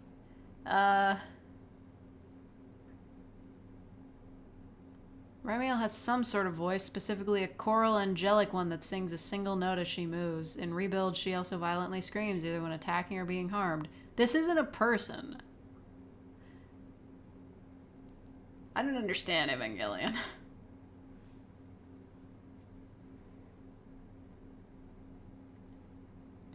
Ensemble? Yeah. It's the most popular angel apart from Tabris because of her distinctive geometric design and her being best girl. Gilf. I doubt she has any children. Non-human, it's a fucking octahedron, bruh. Yeah. Theme song.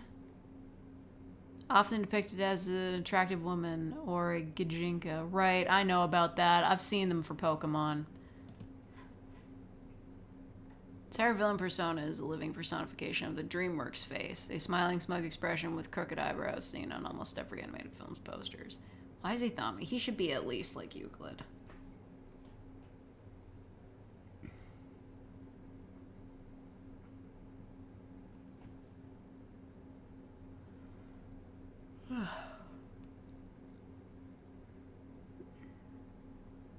Wait, Will Ferrell voice the man in the yellow hat? What?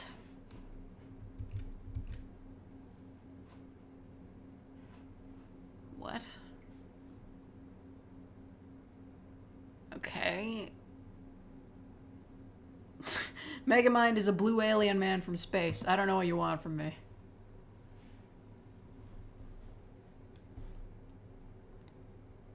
Okay. He does have a long cape. Oh yeah, that's right. He literally disguises himself as a pale twink.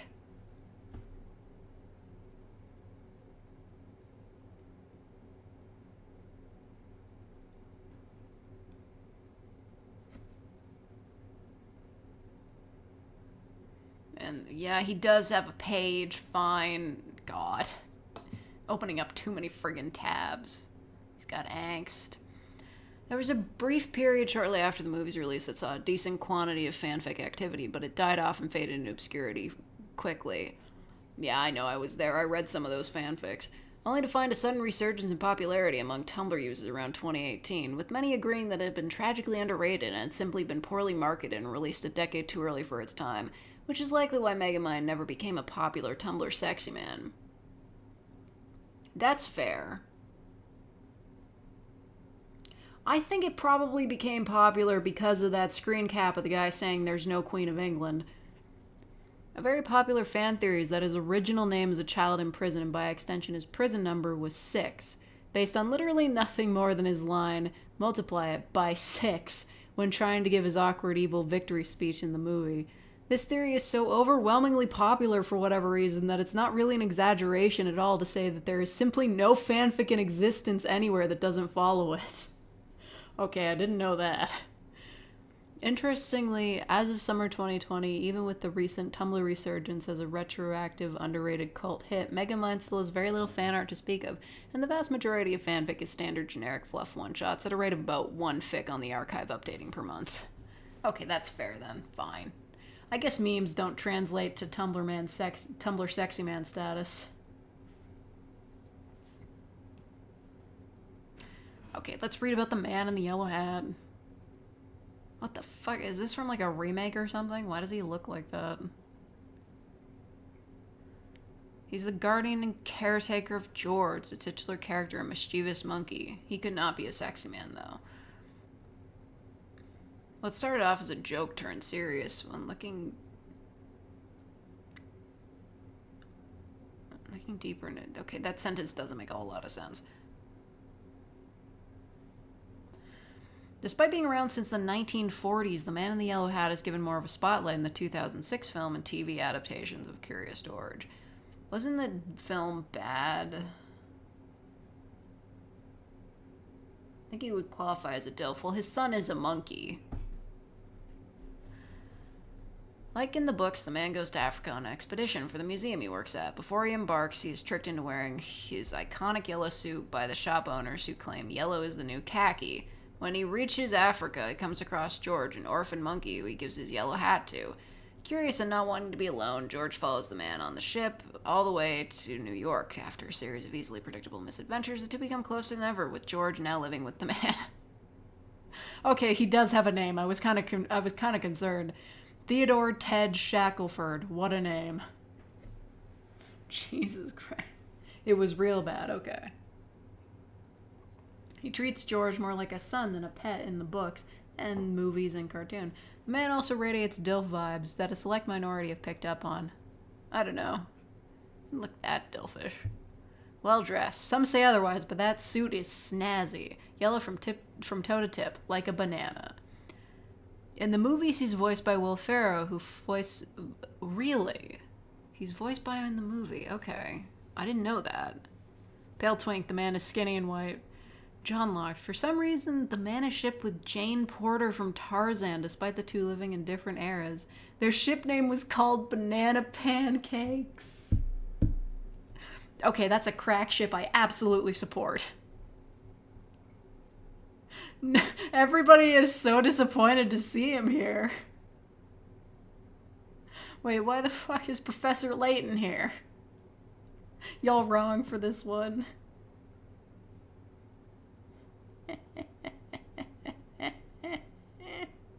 They're so upset. I thought the one yellow hat fan cam I saw was ironic.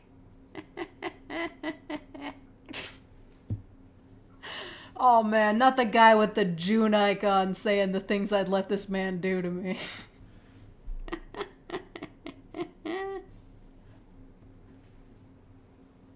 Welcome back, King. Jesus Christ. Okay, who's this guy? What game? Wolf Game? The Wolf Game. He's a minor character out of participants in his debut Wolf Game. He also makes an appearance in the remake game Wolfgang and Wolf Game Another. What is this game? Spin-off stories, Phantom Wolf, Detectives White Paper, another side story. He looks very scrunkly. Oh, spoiler, she kills someone.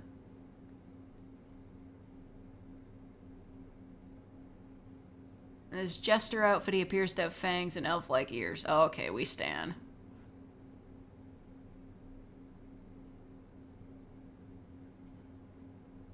He's also an asshole.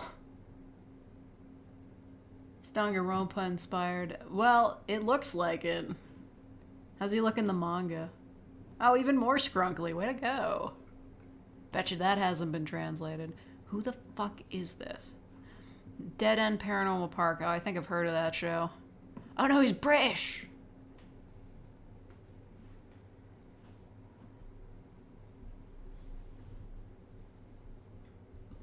He's an angel who comes down from heaven to facilitate the future. Since he only appears in the second season of the show, he hasn't grown to massive Tumblr renown, but this guy will climb up that ladder in no time. I doubt it. He's an arm.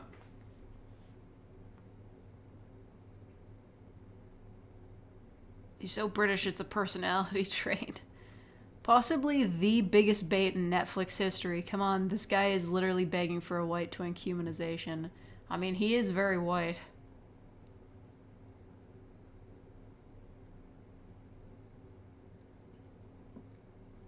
Hand of God. He looks like he's wearing a suit. I don't know, man. Who's Daddy Dearest? I think he's a guy from friggin'... What's it? Friday Night Funkin', yeah. He's an ex-rock star who's also the father of Girlfriend and husband of Mommy Miris. Throughout the game, he attempts to break up girlfriend and boyfriend. The player, as he doesn't approve of their relationship. Yeah, I've never played Friday Night Funkin'. How's he non-human? He's a demon. Okay, cool. Waluigi! See, he was listed in Thaumiel, but of course he's a Keter. He's Waluigi.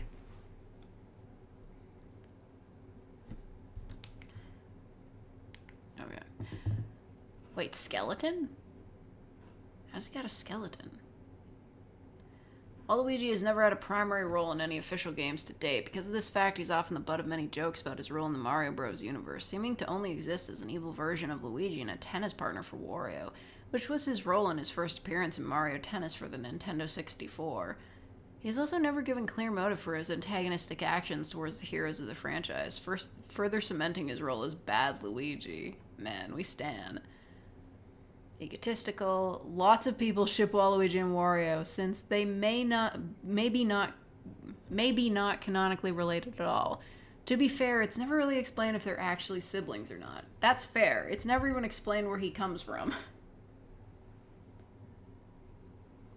You gotta warn us before putting up someone so hot. I'm sorry. Get hot and bothered. Pale twink, purple, unkempt. What? What do you mean unkempt? That is a delicately groomed mustache. How dare you? Unkempt. Look at him. His overalls are in perfect condition. Liar. He's wearing gloves, for God's sake. He's wearing a hat. Like, my man is put together. Unkempt. Get out of my face. He's sometimes associated with a skeleton by fans purely because he's so thin. That doesn't count. Anyway. Wile E. Coyote, why is he here? Despite having the makings of a sexy man, he never achieved the status of one, while a certain Martian managed to do so. What? My ass, Marvin the Martian.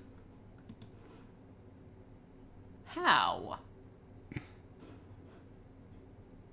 Also, these are both, like, whatever. Marvin has an odd but dedicated small following of fans that find him devastatingly sexy. Oh yeah, I can totally see it.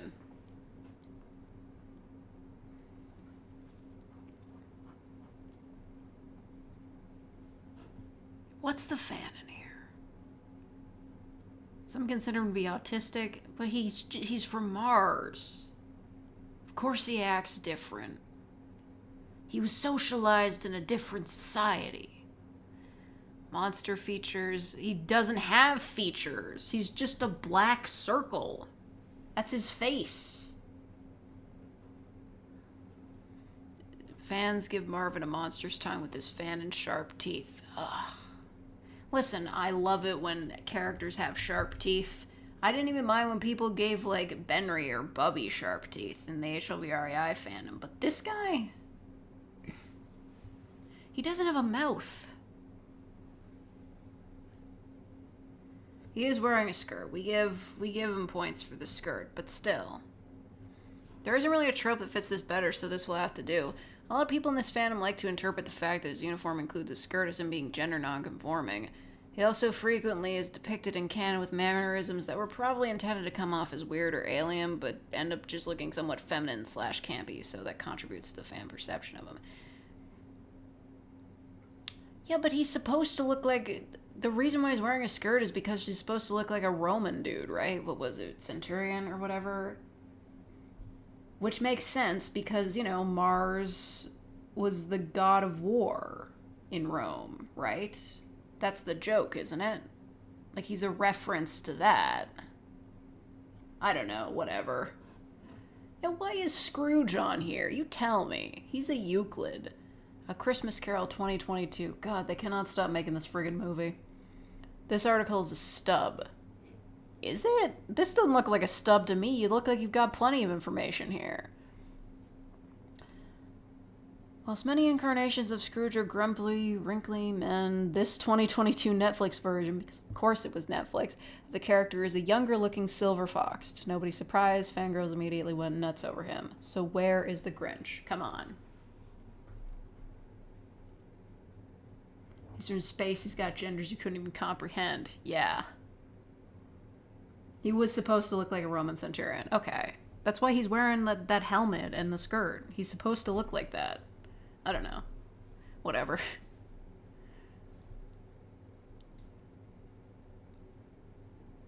Angst. Basic information. I mean, we know Netflix has a fanon wiki. Oof, I don't even want to go near that. Archetypes.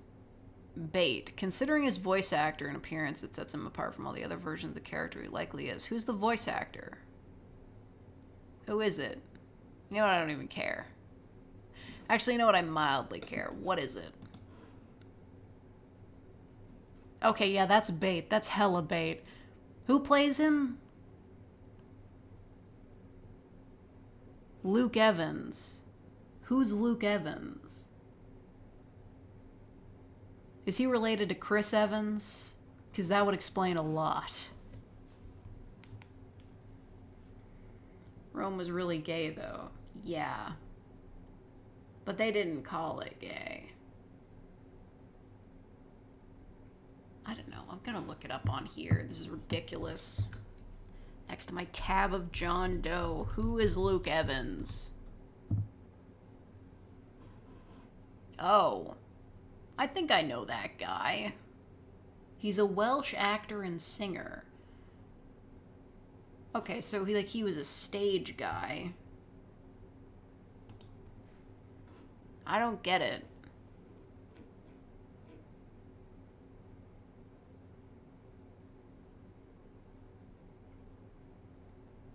He was in Furious 7? He was in The Hobbit? What? Oh, I think I recognize him. No, wait. Different guy, not the guy I'm thinking of. I'm looking at this and I'm coming up with nothing. He was Gaston in the Beauty and the Beast remake. That's where I remember him from. He's freaking slumming it working for Netflix. I don't know. Not that the Beauty and the Beast remake was any good. British. Oh, it literally said Luke Evans down there. Idiot I am. Hindi literally lives in the middle of Victorian London. Half the population of New Zealand was in The Hobbit. Fair enough. Gilf. Despite his youthful appearance, he's still an older man. 1, not youthful. 2, not a gilf. Literally, a huge part of his story is that he never had children because he was too busy being a stingy fuck. I mean, I guess technically he becomes like an adoptive grandfather to Tiny Tim at the end, but like, it still is a major part of his story that he didn't have kids with the woman he loved because he was too busy being an asshole. Whatever. Pale twink. I mean, all of them are pale twinks. They're British.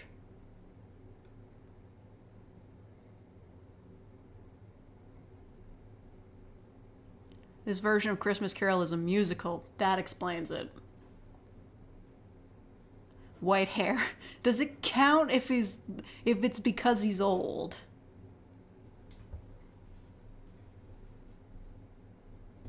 Dilf/Gilf is more about the vibes. Whatever. Words mean things. Anyway. Okay, no, I didn't read the Wile E. Coyote one. Angst. Really? Yeah, dude, sure. He does have a British accent in some cartoons. I forgot about that. Unkempt, yeah, for sure. Oh, Jack Skellington's in here. Of course. Of course he's an Archon. He's one of the originals, you know? He's older than Onceler. He was there at the very beginning at all of the Hot Topic merch. Everybody loved Jack Skellington. I don't think I feel like he wasn't really shipped with anyone, though. He's considered to be the grandfather of all Tumblr sexy men. Yeah, he really is. He's an icon. Who do you, like, I guess you could ship him with Sally, but other than that, like, I don't know. I feel like this movie, it did have a video game, though. I feel like it didn't really have much of a shipping part of a fandom, right? I feel like that's kind of impossible. Yeah, he canonically gets with Sally in the movie. Is there a lot of fanfic of them? I don't know. I feel like he works better as like an image than a character you ship with people. Have Jack Skellington shirts from Hot Topic? Yeah. I don't like going into Hot Topic. I always try to talk to me in there, because the store's small, you know? But they have so much anime merch, so I want to see it.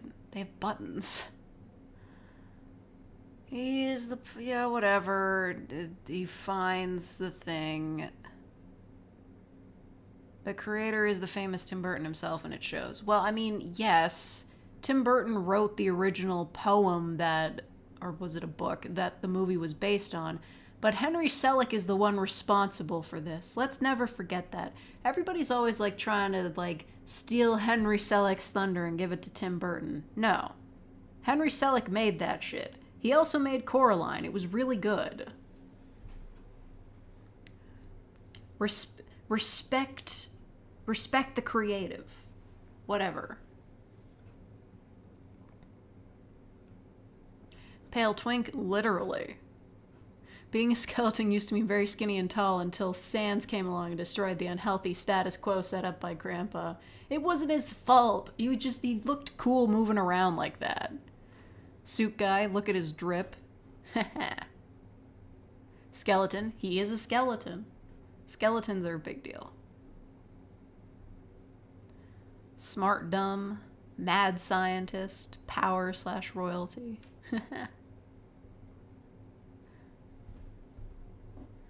This post that concluded that many established sexy men shared many traits with Jack Skellington solidified the idea that he is everyone's grandpa and should be treated as such. But is he a gilf, though? He's not. No, not that. Ugh, this fucking sidebar. Okay. What post? Oh, okay. Given the common threads between things people on this site are inexplicably attracted to, pinstripes, bow ties, really thin, literal skeletons, I present to you the grandfather of all sexy men. I have a really hard time saying sexy men without, like, putting Tumblr in front of it. Gothy clowns are still Burton adjacent.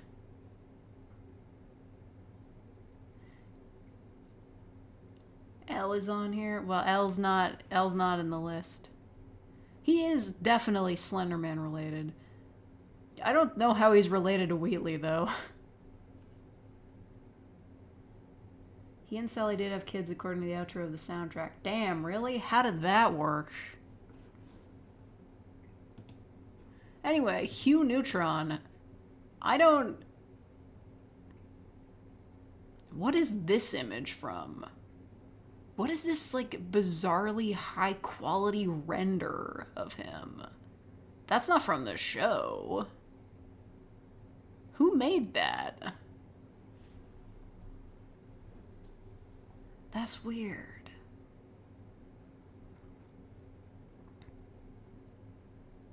Nickelodeon All-Stars Brawl. Okay, yeah, that explains it. I was gonna say, he never looked that high quality in the show. Or the movie. Literally no sex appeal. Yeah, literally. He happens to be the father of the intellectually gifted Jimmy Neutron. Surprisingly, Hugh actually has some untapped sexy man potential. He's much like Goofy in that he could both be a sexy man and silly man simultaneously. No. You don't even have a link here. Goofy is not a sexy man. Not allowed.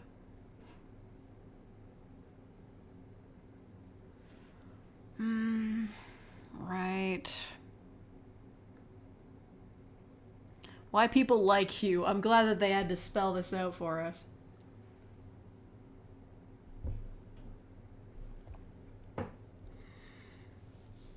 He's a bit of a quirky personality, providing a majority of the show's comedy through his antics. He's absent-minded, goofy, and prefers to do things his own way. Despite this, in contrast to being another dopey father, he's got a very big heart of gold. He has a wife and son who he cares for very much, and despite his obliviousness, he still loves and supports his son all the same. His memorably comical performance, along with his oblivious yet well-meaning motives, have made him one of the show's biggest show stealers, both for casual fans and meme enthusiasts. I do remember the memes. He's a Chaos Lord. Yeah.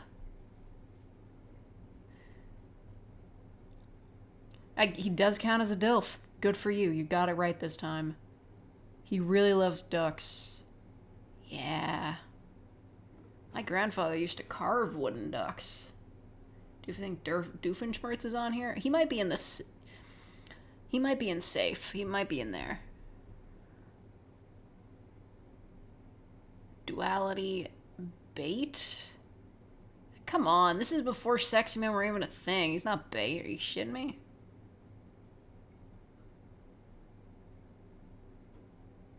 Well dressed, formal dad attire. Sure.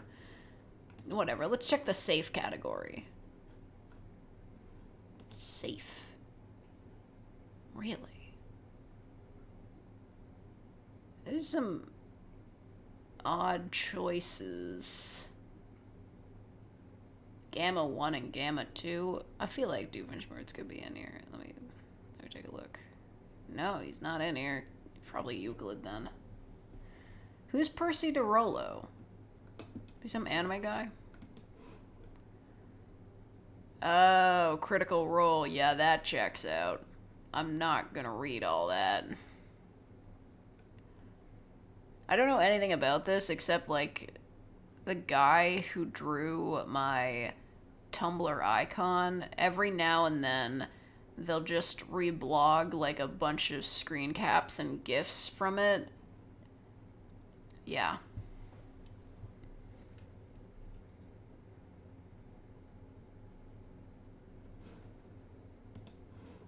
Wait, wouldn't it be under H as, like, Heinz Doofenshmirtz? Oh, there he is. I'm an idiot. I missed him. Yep, I called it. He's in safe. Barry the Platypus' nemesis. He displays many of the tropes of the typical sexy man, but never accrued the Tumblr following of similar characters. Yeah. It's probably the hair. Oh man, of course Barry Schmurtz is in there. I was there. I was there in 2010. I actually don't remember when the show came out. He's an evil scientist, childhood trauma, naders. He has an ex-wife, he gets alimony. Doofenshmirtz gets not one, not two, but 3 timelines where he gets a redemption arc. In Doof 101, he becomes a science teacher. In the special OWCA files, he becomes a secret agent working alongside Perry. In Milo Murphy's Law, the sequel series to Phineas and Ferb set in the same universe with some characters returning from the original series, it's shown he eventually becomes a time traveler known as Professor Time. I forgot about Milo Murphy's Law. I think I only saw the first episode. Was that show any good? Why did it say he's trans? Oh, you'll see. I actually know. Because I remember.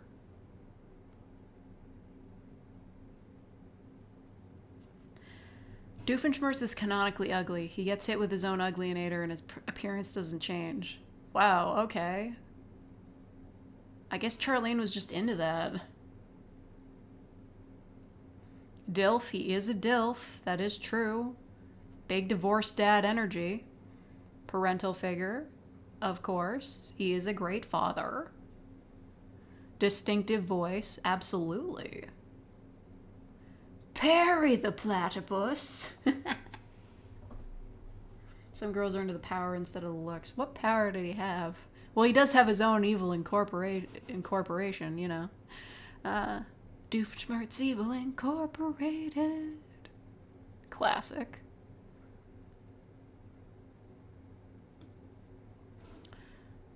Yeah, emotionally scarring backstories. Forced to be his family's lawn gnome as a kid.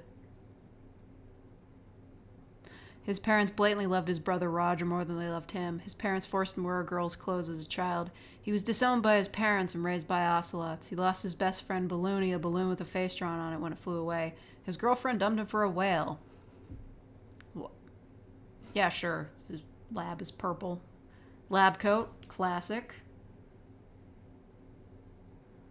Ah, yes, Perry Schmertz. We can't forget about that. You gotta ship him with the platypus that he fights, of course. Why wouldn't you?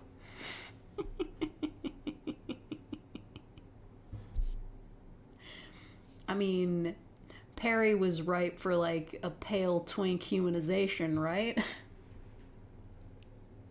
Despite often being depicted as the ultimate crack ship and being somewhat controversial, Perry Schmertz is the most popular ship within the Phineas and Ferb fandom.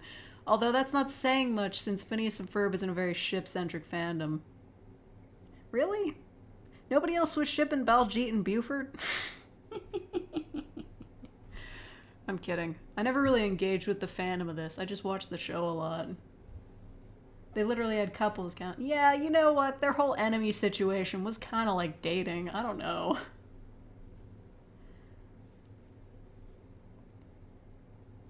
I'm saying too much. Oh, I'm sorry. Are you saying that they didn't have chemistry?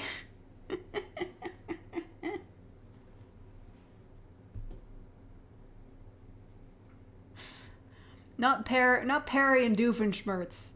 Baljeet and Buford. That's a classic archetype. Don't worry about it. If you make fun of it, you'll often hear some variation of Perry the Platypus passes the Harkness test. Yeah, technically. Heinz's ex-girlfriend dumped him for a whale. That is also true. But she could just be really interested in whales, I don't know. He is legally an ocelot. Okay. He isn't evil anymore, so they can date. I don't think that's what they had a problem with. It's somewhat implied that Perry is gay. Again, not the issue here.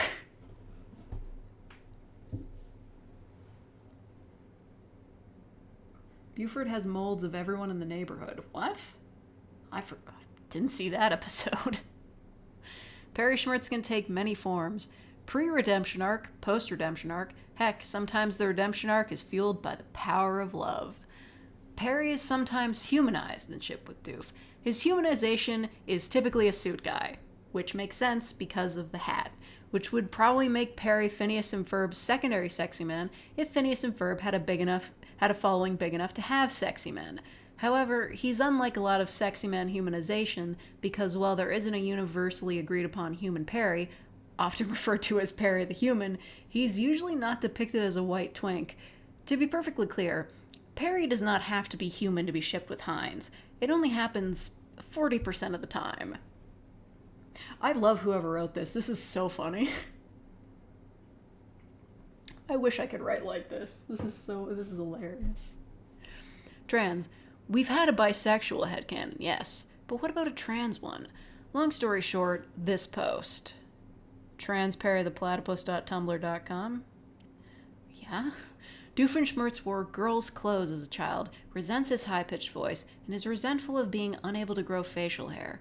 He also has an udder in the Halloween special where he turns into a werecow.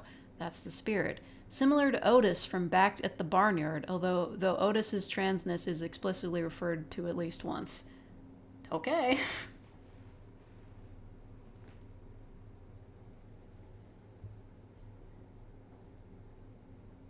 Alright, goodbye, Bambi. I hope you're going to bed. I don't know what time it is where you are, but I assume it's late.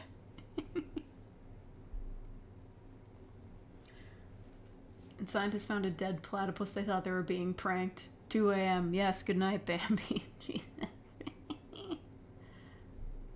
All Co's in that show of utters, though, even his dad. His dad could be trans, too. Maybe in like an hour. Ah, gee. What the fuck? Are you serious? Goofy's here?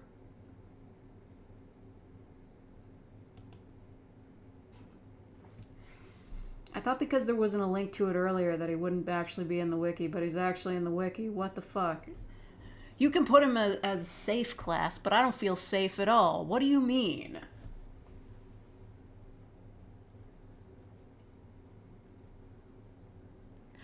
Goofy is one of the many famous and iconic Disney characters alongside his best friends Mickey Mouse and Donald Duck. His sexy manhood is comparable to that of Marvin the Martians, yet compared to Marvin, his sexy man status is more recent. Recent? What do you mean? What do you mean recent? Has there been any recent movies with Goofy in them?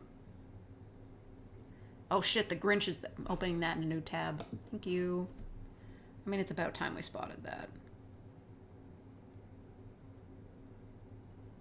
Oh shit, hold on. That was an important notification. I have to look at it.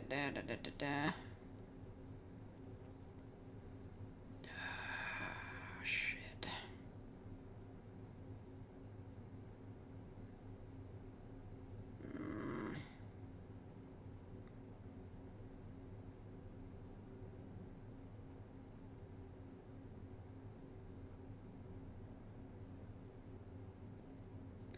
Okay, whatever, I'm ignoring that. Anyway.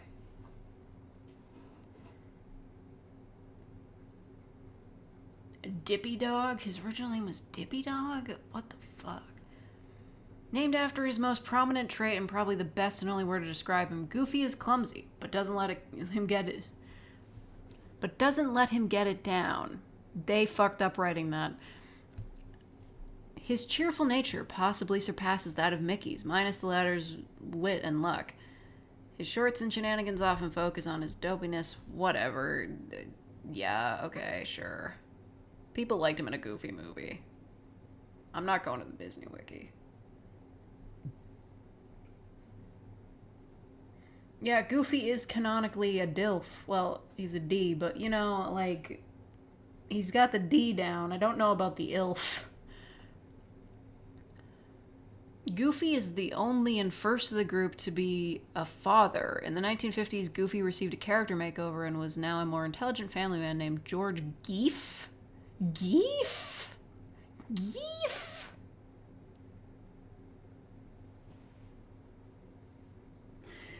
Geef? Oh man. Only the 50s. This was the basis for Goofy in the 1992 cartoon Goof Troop and a Goofy movie, where Goofy is a single father of Max Goof. Many fans claim to have become more sympathetic towards Goofy as he's trying his best to bond with a stubborn and angsty Max once they rewatch the movies as teenagers/adults. I still can't get over Geef. I'm moving on. Oh yeah, ProZD does a great Goofy impression. Ensemble Dark Horse.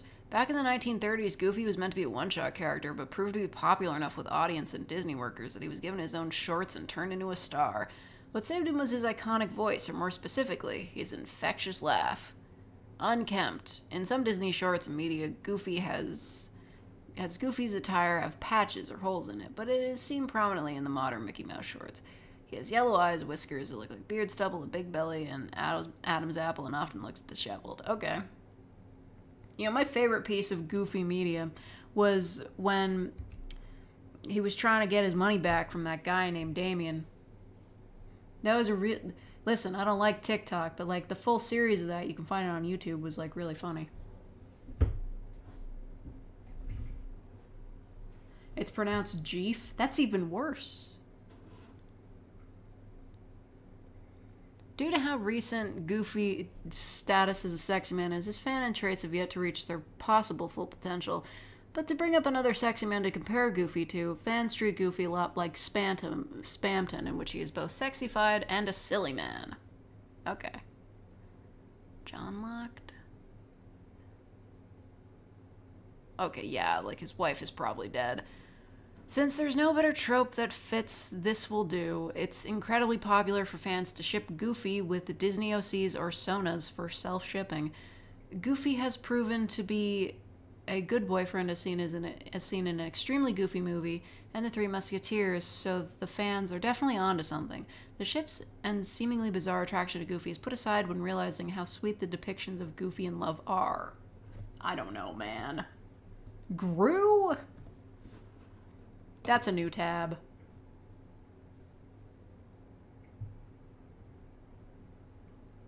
White twink humanization. More popular on the Japanese side of the fandom, but fans like to portray Goofy as an oddly hunky yet still goofy-looking tall white man.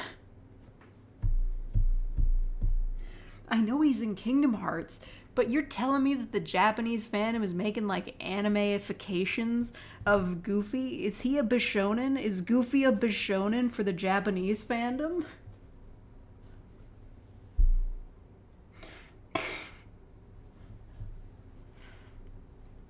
Tongue imagery. May have been a one-time thing, but there was an instance where someone on Japanese Twitter gave a ghost/Halloween-themed Goofy a venom-like tongue, and it was too funny not to mention here. Okay, the person who wrote this is like deep in this fandom. The person who wrote this is like 100% like a fan of Goofy. They are a fan of Sexy Man Goofy. If they're getting so deep into this that they're looking at Japanese Twitter for Sexy Man Goofy fan art, they are too deep in. They are a fan of this. Let's look at the Grinch. The Grinch I buy. I would buy the Grinch since the Jim Carrey movie. Honestly, I would buy that.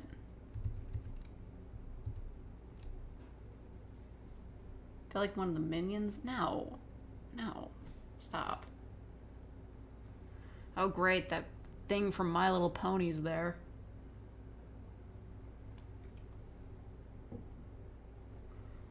What would Japanese Goofy look like? Well, they've got Tokyo Disneyland.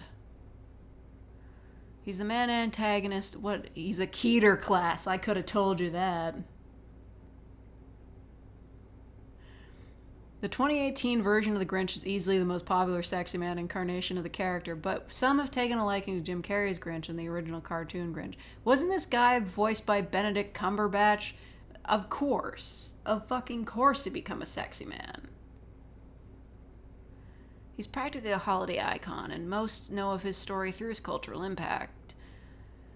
Yeah, we all know about that. Well, the Grinch wasn't widely considered a sexy man, mainly because the term didn't exist at the time. The 2018 movie changed all of that, as his mostly gross features were washed away with a more appealing design, and an even more appealing voice actor, Benedict Cumberbatch. You can't go wrong with that. He's British, he was Sherlock, he was a dragon, Tumblr loves him. I think he's fallen off popularity in the past few years, but he's still got the appeal and the cheekbones. Many people began to see the sexy potential that Grinch had, to the point some people began to thirst over older incarnations. Began to? Girl, if you weren't already on the Jim Carrey Grinch train, I don't even want to hear from you fake fans. Jim Carrey's iconic as a sexy man. He canonically wants to fuck. The timing of rise in popularity coincided with the 2018, right, I forgot about that, the 2018 Tumblr porn ban, and some associate this event with this Grinch sexy man fan base. Jokes and memes about the Grinch's supposed attractiveness also escaped his sexy man fandom, becoming a Keter class sexy man. The Grinch is all bark, no bite. Absolutely. Look at him. He's got the grumpy face. He's got his hands on his hips in a vaguely gay way. The legs. Angst applies to both the Jim Carrey and Benedict Cumberbatch version. Yeah, anytime they try to make the Grinch a longer movie, they're just like, he needs to have some angsty reason for why he hates Christmas. Oh, you made a fandom page for Tumblr Sexy Man? Was the Grink there? It's the other way around. He got kicked out of Whoville for being too hot. I mean,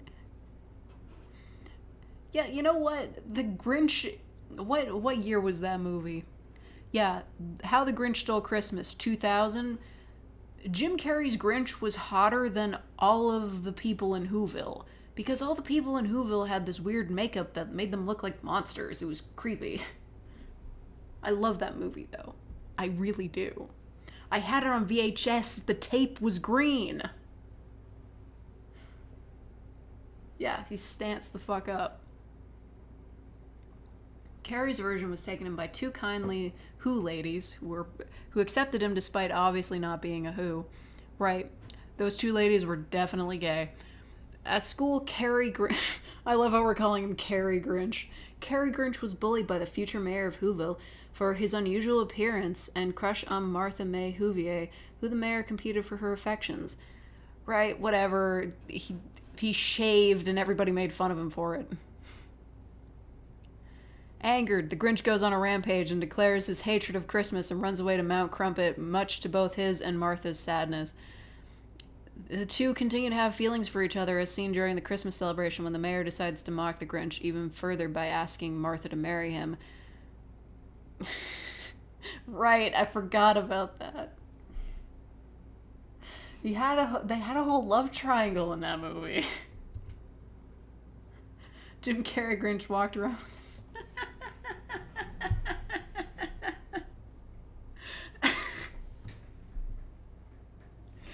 It was a grussy out look. God damn it. That one got me. He did throw children into trash compactors. It was great. The Cumberbatch... I don't think anybody could spell his name right. The Cumberbatch version is an orphan who was never adopted and forced to spend Christmas alone in the orphanage. This is the driving force for why the Grinch hates Christmas and an inspiration to take Christmas away from the Whos. Damn, that's like... The one in the 2000s one was at least kind of silly. This one's a bit more gritty. Yikes. Distinctive voice. That can apply to any of them. I mean, he didn't... Wasn't there like one voice actor just narrating the whole thing in the original like cartoon? But he had a really distinctive voice too. Right, that's a link to the Sherlock. Oh, he's on the yeah, we gotta look at Sherlock on the Sexypedia wiki. Dominating? I never want to think of the Grinch as a dom. Duality. Okay. Non-human, obviously. It's likely he's not even a Who, making him his own species. A Grinch. Or he's the only one of his kind, making him the Grinch. I guarantee you Dr. Seuss did not consider these possibilities. Somebody called him Wimbledon tennis match?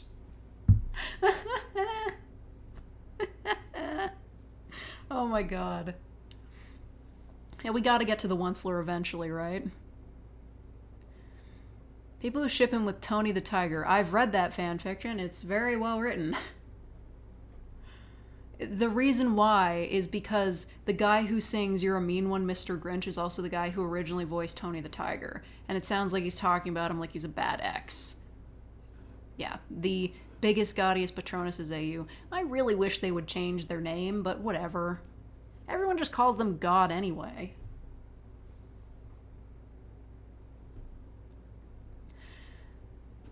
They were canonically a couple and their children were Gritty and the Lorax. Oh no.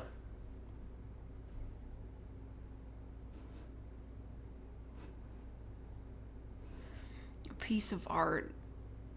Okay. Warning, we're about to check out God's Tumblr page. Oof, what is this formatting? God damn it.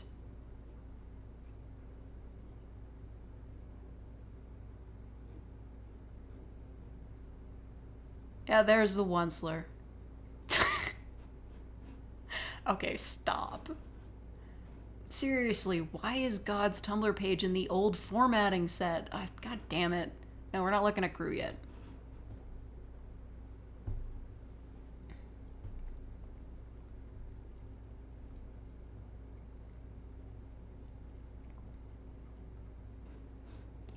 Okay. You know what? I'm just gonna open up his page. We've been here for 2.5 hours. I gotta wrap this up at some point. We'll look at him and Sans next, after a quick perusal of the Keter class. Of course, his theme song is incredible. Yep, Boris Karloff and Benedict Cumberbatch. He British. Why is this not in alphabetical order?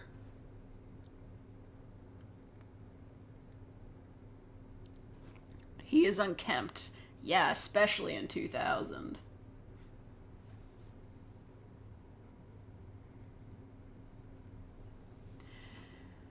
Anyway.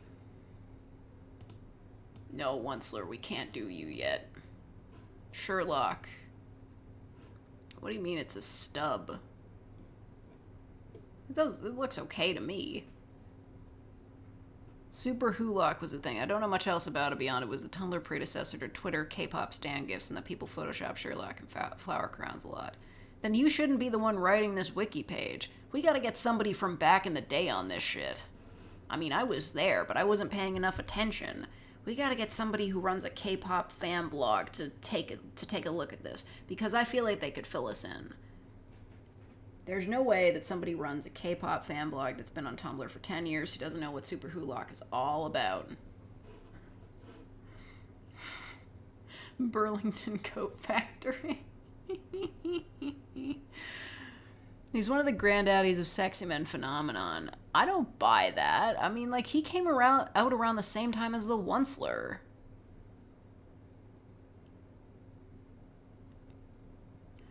Basic information is a work in progress. I feel like this should be a bigger deal.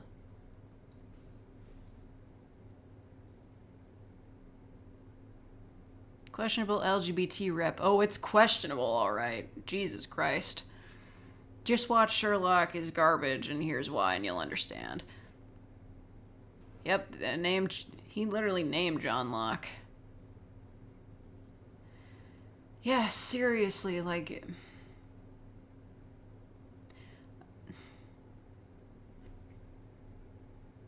I remember just seeing clips of this show, and like the writers were so desperate to make them not gay that they literally made fun of people who thought they might be gay in the show. I feel bad for people who were a fan of this show. They got really screwed over, like a lot. Anyway, Gru. He was in Thaumiel? I totally missed him. Due to many fan arts, fan fictions, really, we have reader inserts on this guy. His simpers want him to become a sexy man, and that makes him Thaumiel class. Okay. Sherlock was the first time you heard the term queer baiting. Yeah. I mean, to be fair, I don't think it really was queer baiting. Like, or maybe it was. I don't know. I didn't watch the show, but... You know, I feel like it was just a case of these two guys hang out a lot, they must be gay. Like what's going on with Buddy Daddies right now. I refuse to believe that both of those guys are straight. Ray is letting Kazuki, or whatever his name is, crash at his apartment and giving him the bed while he sleeps in a bathtub. And nothing straight is going on there. Whatever. It's only 2 episodes in. It could go somewhere. Angst. He has a pretty bad childhoods. As in more than one? I don't know, whatever. Okay, well then he's just a DILF. He has children. Whatever. He has an he has an unintelligible accent. Morally gray. Power of love, whatever. That's a lame-ass page. Who else isn't safe? Bubble Buddy? Bubby. Where's Benry?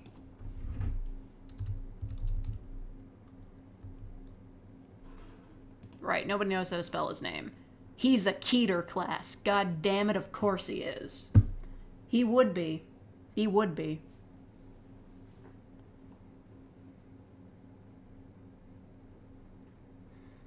He also was a skeleton. That's true. Yeah. Benry is the common... That's the canon spelling, because that's on his plushie. Pretty sure.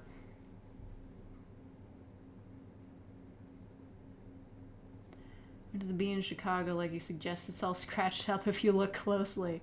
Nice.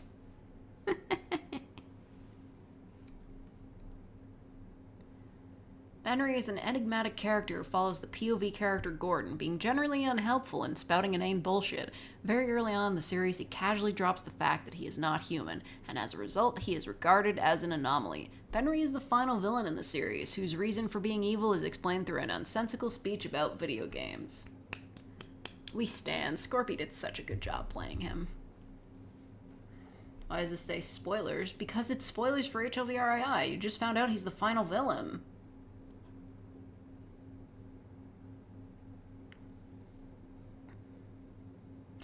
Yeah, he was kind of only Keter class in 2020, though. He's not as big anymore. Oh yeah, the Black Mesa Sweet Voice. I've got to get back in HLVRII. Anyway, he is a skeleton.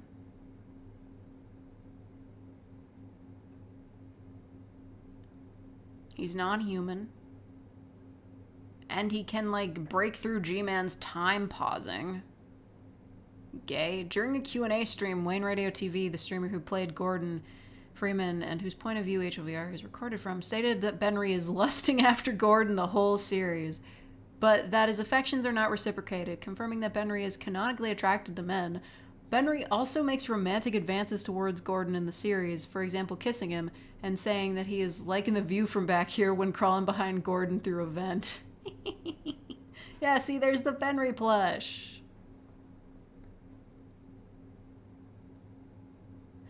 Yeah, like, even the official art has the shadowed eyes. That's on his plushie. You can go under the bean if you want to. Oh, that's cool.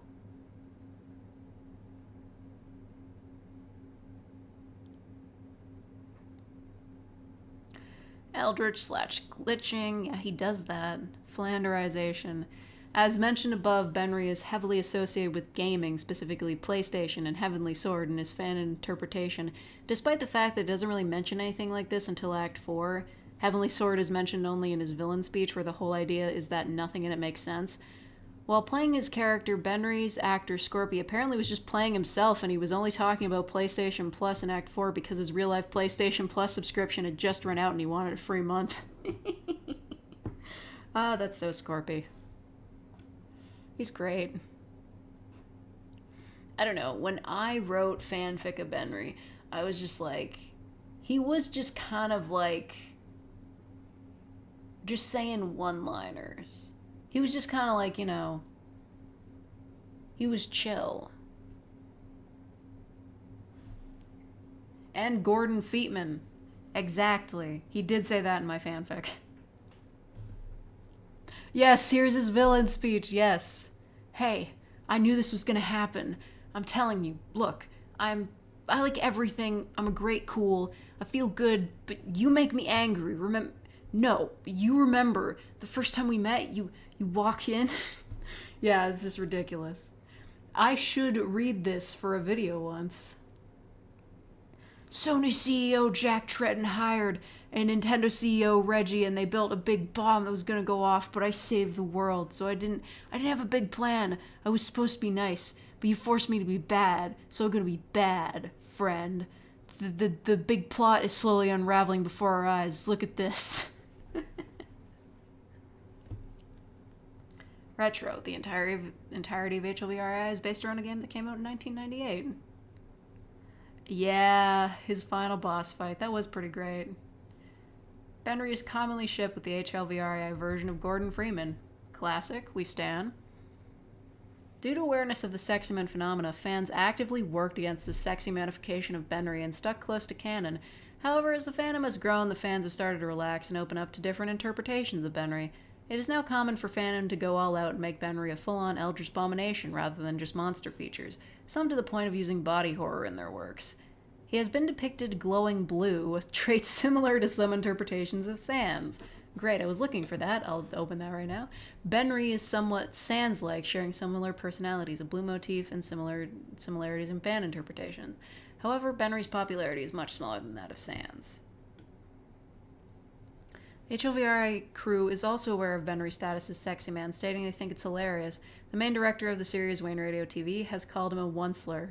Oh, Wheatley's in here! We gotta get Wheatley. Okay. Hold up.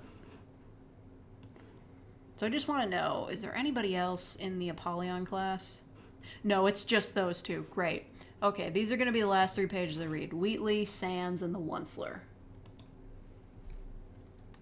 1998 was over 40 years ago. Oh, really? You thought you could get me? I almost believed you.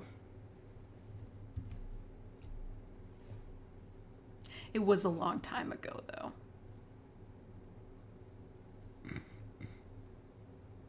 Oh, yo, Wheatley's in chat. Hey, what's up, dude? You're here.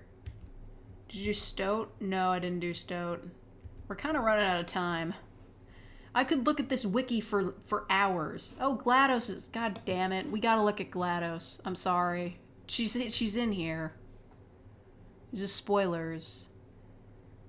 The way she gets humanized in Sexy Woman is considerably eclipsed by how Wheatley was Sexy Man. Even now, when the latter's Sexy Man treatment has died down, her own Sexy Woman status has risen. Yeah. Sorry, Wheatley was just too sexy. Her consciousness is based on Caroline. Yep. Distinctive voice, absolutely. She's a robot. When she's humanized, her humanizations have the drip, absolutely. Murderous AI. Still alive and want you gone, you wouldn't know. And that one that was cut from the game, you don't say goodbye or something like that. Oh, thank you, Cabby Delivery, for the 5 fake memberships. Yay, Wheatley got a membership. Hooray. You did it. Where's the pop-up? Come on. This is a big deal. We can see him in chat. Come on.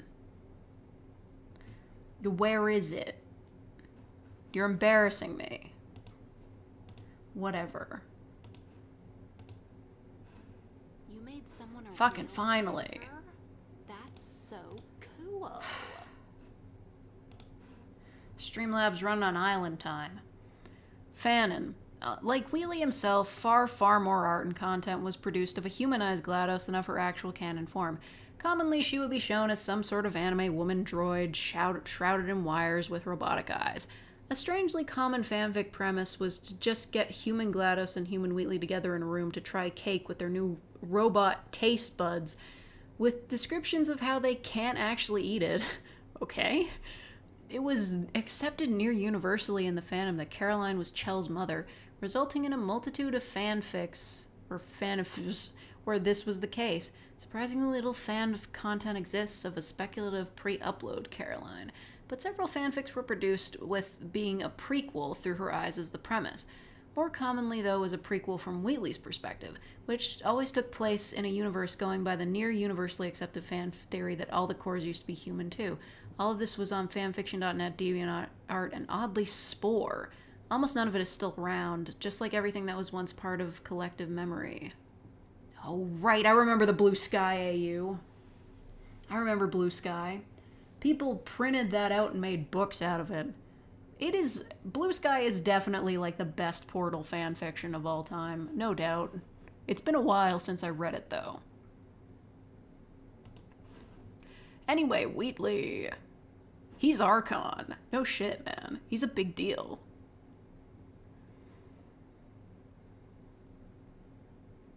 Yeah. He turns evil. He's British. He's voiced by British comedian Stephen Merchant. His unexpected popularity may have been influenced by the Anglophilic culture that was rampant on Tumblr around Portal 2's release. Yeah, 2011, people were absolutely being teaboos over this guy.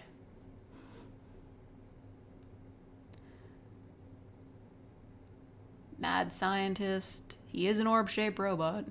Yeah, this guy is like the original white twink humanization. He's arguably the godfather of Tumblr-originated white twink humanization. He is most commonly depicted by fans as a lanky, blonde, blue-eyed white man with glasses. Many of his fans claim direct inspiration for this was the appearance of his voice actor. Another potential source is the extremely popular fanfiction Blue Sky by Waffles on fanfiction.net. I'm following Waffles on Tumblr. They still post. It was written in the fall of 2011, just a few months after the game was released, and it literally turned him into a human with glasses, blonde hair, blue eyes, and a tie, all the trappings that are now commonly associated with humanized Wheatley. Though this fanfiction was not the first to do so, the first was a smut fic written for an anonymous fic request which turned Wheatley human for the purposes of writing smut, which set the precedent for all other humanizations. Yeah, never claim that Blue Sky was the first to do that. Quarter life, halfway to destruction. I'm sorry, I haven't played Half-Life. Okay, so that's a fanfiction.net link. I really, really hope that Waffles has re-uploaded that to AO3 because fanfiction.net is on its last legs.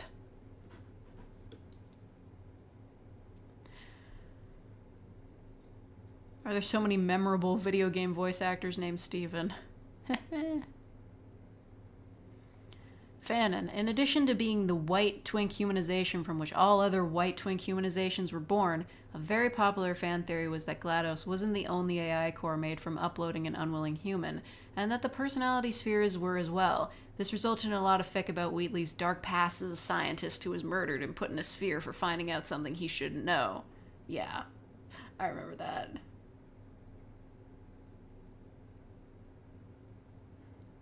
They reverse the isotrope, but they don't. Okay, let's get to the big ones. We'll start with the original, the Onceler, Apollyon. He became one of the most infamous sexy men of all time after the 2012 movie made him a twink in a suit. It's not really a suit so much as it is like a vest, but whatever. Oh no, wait, he does wear a suit later on. Never mind, I'm dumb.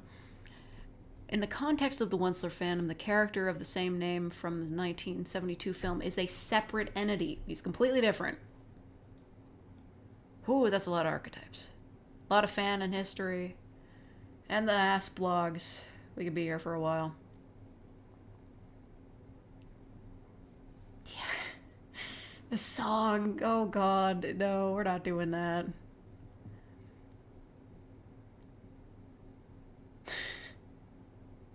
But more importantly, he undergoes a personality change where he becomes greedy and vain and dons a green suit that enhances his slim, twink-like figure. This green Onceler is referred to as the Greedler. No one could have foreseen the incredible thirst the movie version of the Onceler wrought. A more detailed description of this character... No, we're not going there. Yeah, capitalism, you gotta love that. What are my top 3 sexy men? Sans, definitely. Benry, and I can't think of a third one. Actually, Wheatley. Wheatley's the third one. Yeah. Greedler is like... You don't have a picture of him, though. You should have a picture of him. Pale twink. Emo bangs. Right. That was a thing in those Dr. Seuss remakes. The theme song, of course. Fanon splintering. Exactly. Since there was no suitable shipping partner for the Onceler in the Lorax story itself, fans started shipping him with himself. Which is pure cowardice. If this movie had come out 10 years later, people would just be shipping him with, like, a twinkified interpretation of the Lorax, but whatever. Dubbed Oncest, the main version of the ship was between How Bad Can I Be Onceler or Oncey, and post How Bad Can I Be Onceler or The Greedler. Their personality differences were exaggerated to make them seem a little more like different people, and the Greedler would occasionally be drawn with slight monster features like sharp teeth. Of course he was. There were also many AU Oncelers, all RP Ask blogs on Tumblr, which were shipped together, so many so that there is an entire wiki just for cataloging different Oncelers. What wiki is that? That's the Onceler fandom wiki. We're not going there. There is a separate wiki for Thneedville/Thornville High, the high school AU for the Onceler Ask blogs, which was eventually de-Onclerized and made into its own fandom, hence the unique wiki. Occasionally they shipped in with the Lorax too. Needless to say, there's no canon confirmation about the Onceler's actual sexual orientation either way. They ship him with that girl character. Which one? I don't remember any. Yeah, okay. The Onceler is one of only 2 known Apollyon-class sexy men. Yep, okay. The Onceler fandom was created out of perceived necessity. When the Lorax reboot came out in 2012, it was the height of the need to have 2 conventionally attractive white men to ship together, regardless of how much they interacted. Unfortunately for fans of the film, the options were Ted Wiggins, a child, the Onceler, an adult twink, the Onceler again, but elderly this time, the Lorax, not human. I don't know who that guy is. An adult but not conventionally attractive. Oh, that was the bad guy in the movie. Rather than deal with shipping together any of these options, the fanbase opted to think of the Onceler in his younger gray-clothed form as a separate entity to the green-suited form of himself, dubbed the Greedler. This was made easier by the somewhat rushed character development when the Onceler's personality changed in the film. You know, we call that bad writing where I'm from. The stark contrast between the two, with only a single musical number to develop that change, made the two feel more like separate characters. Oncest, as it was later dubbed, began taking a hold starting with fan art of the Greedler corrupting the Onceler into evil, as a stand-in for the lack of character development. This stream will be age-restricted. It's fine. Did I swear in the first 15 seconds? The Ask blog formations. Most of these blogs are dead now. Dead AF. One of the earliest and most popular Onceler Ask blogs was the Swag Onceler, or Swagler, a green-suited Onceler.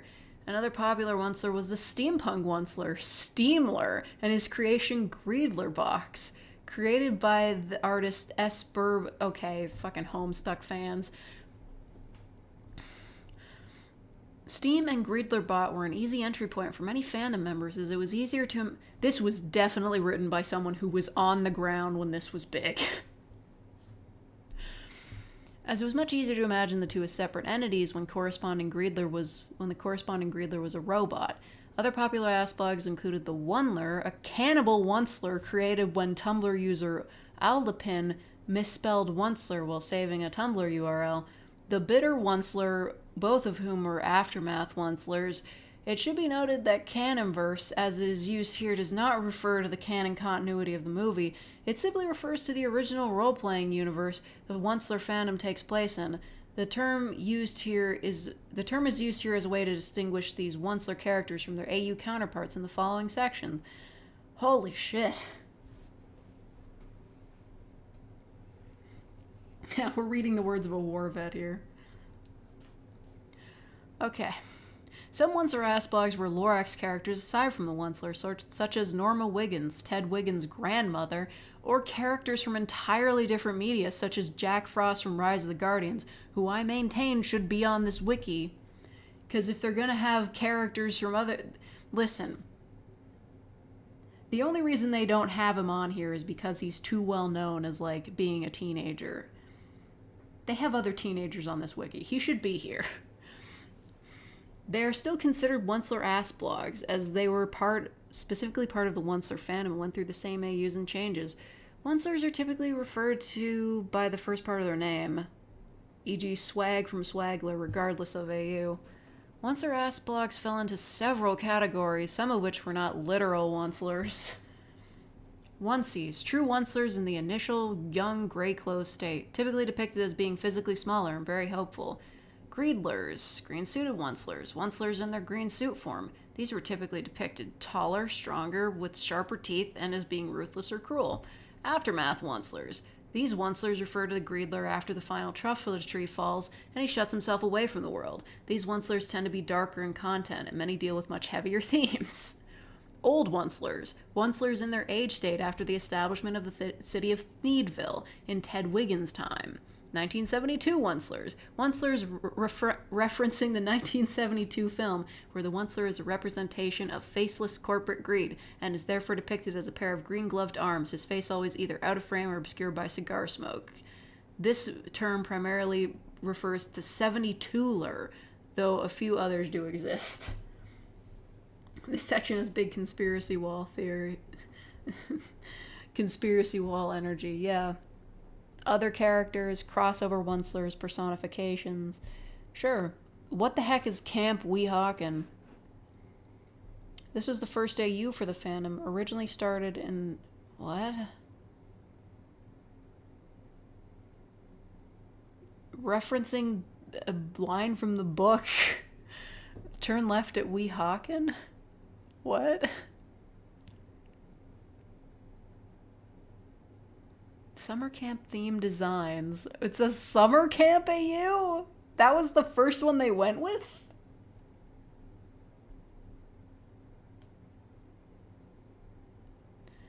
Somebody did a video essay about the Onceler fandom. Was it Sarah Z?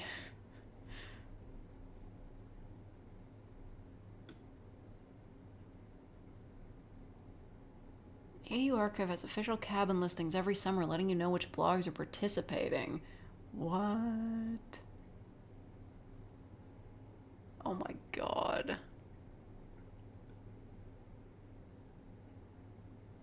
It is generally accepted that all AUs take place in the same timeline and that the characters just aged as they went through them, ending in Thneedville, ground zero, with the exception of Camp D-Hawken, which is unique to the de-Oncelerized timeline and may be canon to some others. Are you shitting me? Camp Weehawken was insane. I believe you. What the fuck? I didn't even know about this. Like, this is a part of the fandom I completely missed. Thneedville High School AU, yeah. Truffula Flu, Thneedville Ground Zero. Oh, of course it was a zombie AU. It was 2011. You couldn't even sneeze without running into a zombie. Many ass blogs developed lives and personalities of their own, especially in the Thneedville High AU. As time went on, these blogs were given real names, families, and some were changed in appearance or ethnicity, further separating them from their original sources as AUs of the Lorax. This process is known as fandom de-Oncelerization. This happened en masse, with the town changing from Thneedville to Thornville to reflect this. Mods of de-Onceleirized blogs have requested not to have their characters referred to as Oncelers, as they are legitimately separate characters at this point, regardless of origin. While the three AUs previously discussed existed in a single timeline, they do not exist in the same timeline as de-Onceleirization, as they are specific to Oncelers. Camp D-Hawken is the de-Onceleirized summer camp, and is considered a true alternate universe rather than a prior point in time, meaning that despite the connections, it is not a canon backstory for most Thornville High characters. You gotta be kidding me. They were like, my Lorax AU has become so popular that I'm going to make it's an original story. I'm losing it. Finally, it's over. Except we have one page left to look at. The fact that he got eliminated in round one of the Sexy Man tournament was shocking. I mean, not really. Everything kind of fell off after about 5 years. Now, like, this shit is all insane, but nobody really cares about the Onceler anymore. He's just a joke. But Sans is still big. Fucking look at that. Eye flashing. Overworld sprites. Jesus Christ, he's everywhere. Sans is a major character from the video game Undertale, and a minor character in Deltarune. He is exceptionally well known as a sexy man, despite lacking many of the visual characteristics typical of sexy men. You don't even want to know what they did to make him fuckable. Yeah, okay, yeah, we all know what he does in the game. The Undertale fandom was known to be disproportionately horny for nearly all the characters, but Sans' position as the fan favorite saw him as the most prominent subject of that horniness. Yeah, okay.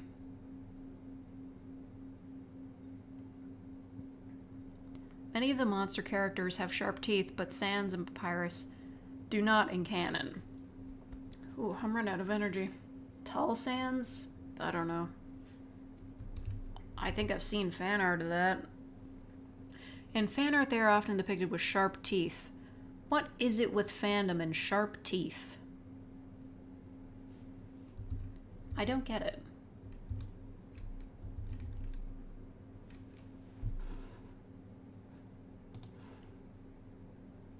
They gave him an ecto body? Well, not the whole body. Just the one part. We don't need to get into it. Tongue imagery. Yep, they got the ecto tongue. You know that weird thing where characters get drawn with uncomfortably long and slimy, sexy, glowing ectoplasm monster tongues and bedroom eyes all the time? They invented that for Sans. They really did.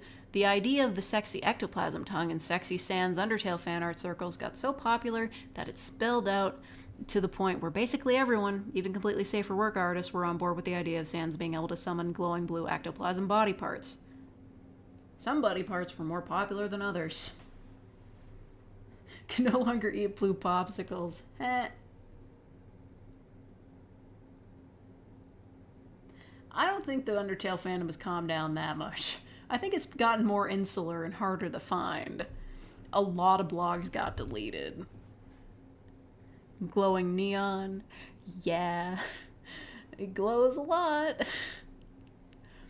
Duality, fan and splintering and self-shipping, absolutely. Undertale had a lot of fan AUs, or alternate universes, with different versions of the characters with different designs.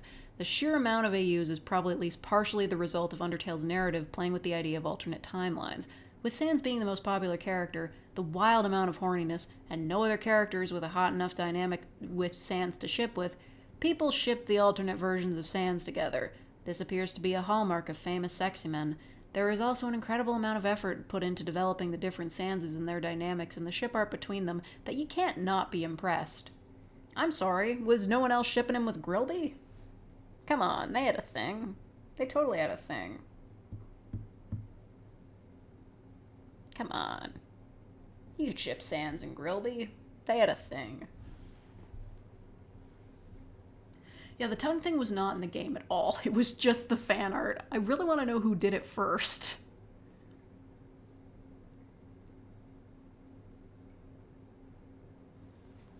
Flanderization. There are three main traits people flanderize with Sans: his laziness, sense of humor, and angst. People will hone in on these with laser-focused intensity to the point that many fan works he is unrecognizable to his canon self and lacks any other characterization. That is true. Although, I will be honest, the way he behaves in the game gives us so little to go on. Where's his angst? He should have an angst on here. There it is. I was gonna say, I mean, like, he is trapped in the cycle of time. And nobody was gonna think of Toriel because it's not gay enough. But you're right. Toriel is basically canon.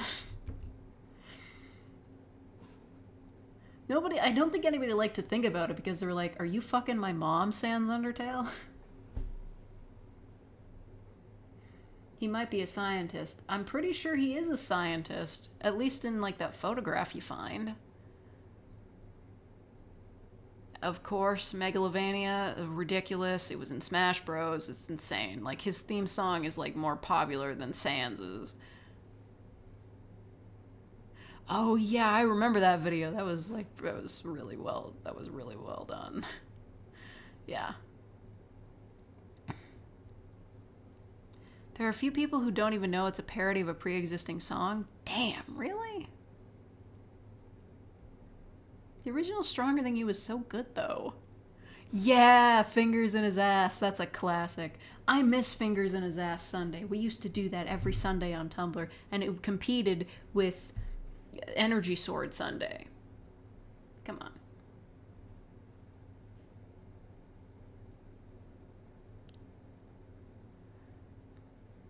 Oh, that's right. Nagito and Sans are John locked with each other. That's facts. I'm following the guy who made the original MMD video on Tumblr. You know how the song goes? It's, you know, fingers in his ass, fingers in his ass. Alex Steele, please don't spam.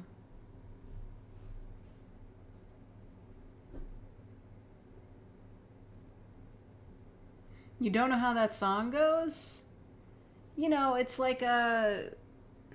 What was it? It's Asgore's theme battle music, but with that, like, lyrics about how Kanye West, you know... I could play it, I guess.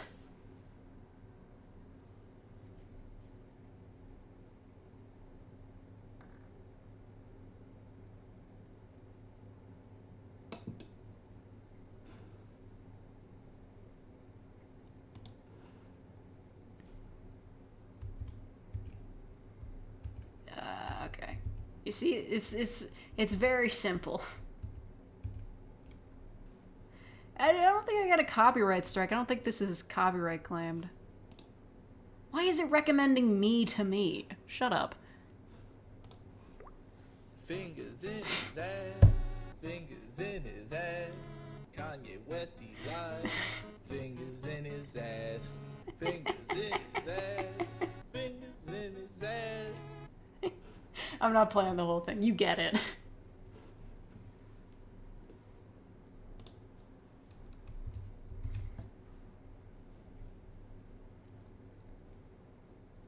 Fourth wall blurring. Yeah, okay. Yeah, we all know about that shit. WD Gaster. That shit's never explained. You guys really had never seen the fingers in his ass video? Damn, okay. Go watch it later. You'll be disappointed. His origins remain shrouded. He's actually Ness from Earthbound. No, we're not going there. Yeah, he doesn't really matter to the main plot of Undertale, but he's the biggin.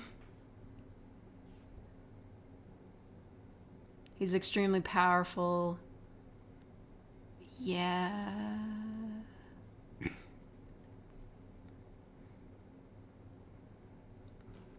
Most fan works depict Papyrus with orange-colored magic. I think they just did that just because, you know, opposites. Because in the game, Papyrus has blue magic too.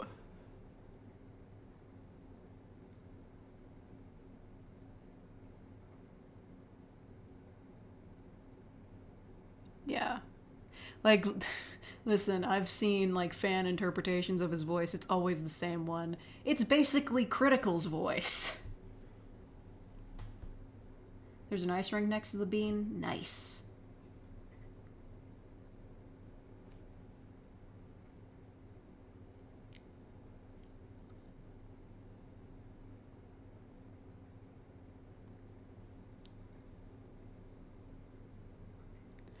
Do you want to have a bad time and get dunked on? Classic. Due to being aware to at least some extent of his existence inside a video game, Sans has developed a crushing sense of nihilism and feeling that nothing he does really matters, which he tries to balance out with his sense of humor. This feeling is the primary source of his laziness. He will also lash out at the player if they kill his brother Papyrus, calling them a dirty brother killer. On a no-mercy route, Sans, as one of the last few things alive in the underground, passes judgment upon the player during this grueling battle, mercilessly calling them out for their cruel actions. Absolute call-out post. Decimating countless monsters just for the sake of finding out what would happen. This gives Sans a layer of complexity that contrasts his outward laid-back attitude and represents a major factor in his sexification. It's true. He is a bit of a Chaos Lord. It is implied and usually accepted by fans that he was an associate of the brilliant scientist W.D. Gaster and assisted him in his work, which may be the source of his knowledge. Yeah, his distinctive speech pattern. Sans is one of only 2 Apollyon-class sexy people. He also killed the queen.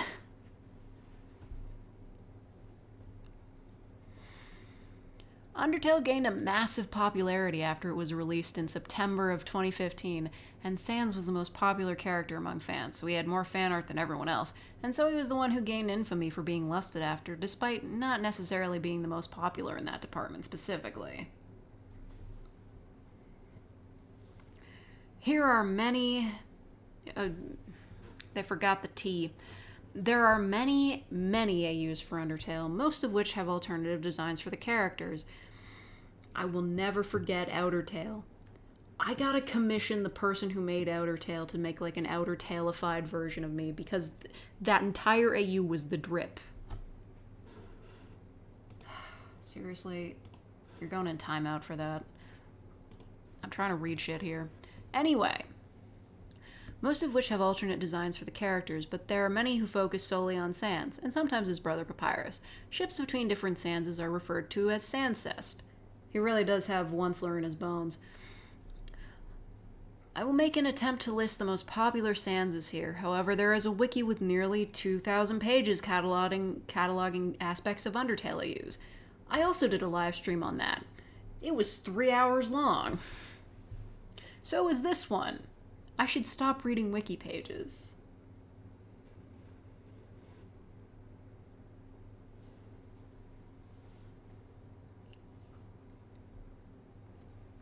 Undertale, Canon Sans, usually depicted with a blue motif.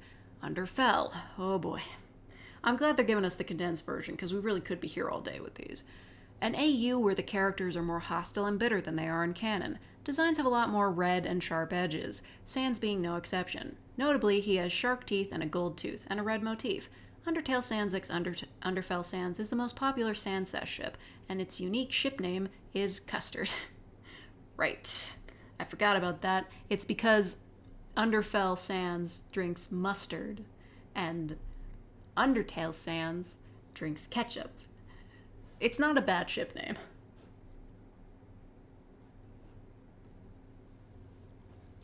Underswap, AU where several major characters swap roles and personalities. Right, the creator of that AU disowned it. Sans is swapped with Papyrus and wears an armored outfit similar to Canon Papyrus, with big blue irises and a very optimistic and outgoing personality. Meanwhile, Papyrus is depicted as the more chill and lazy guy who also smokes and knows more than he lets on. This Sans is usually referred to as Blueberry by the fandom. Blueberry was adorable.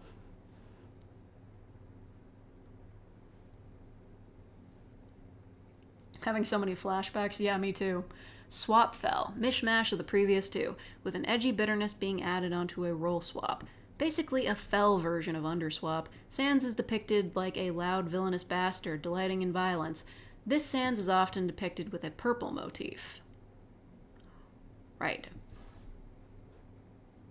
Fell Swap, also a mishmash of the second and third, with role swap being added onto an edgy bitterness. Basically a swap version of Underfell. Similar to Swapfell, Sans depicted as a villainous character that likes violence.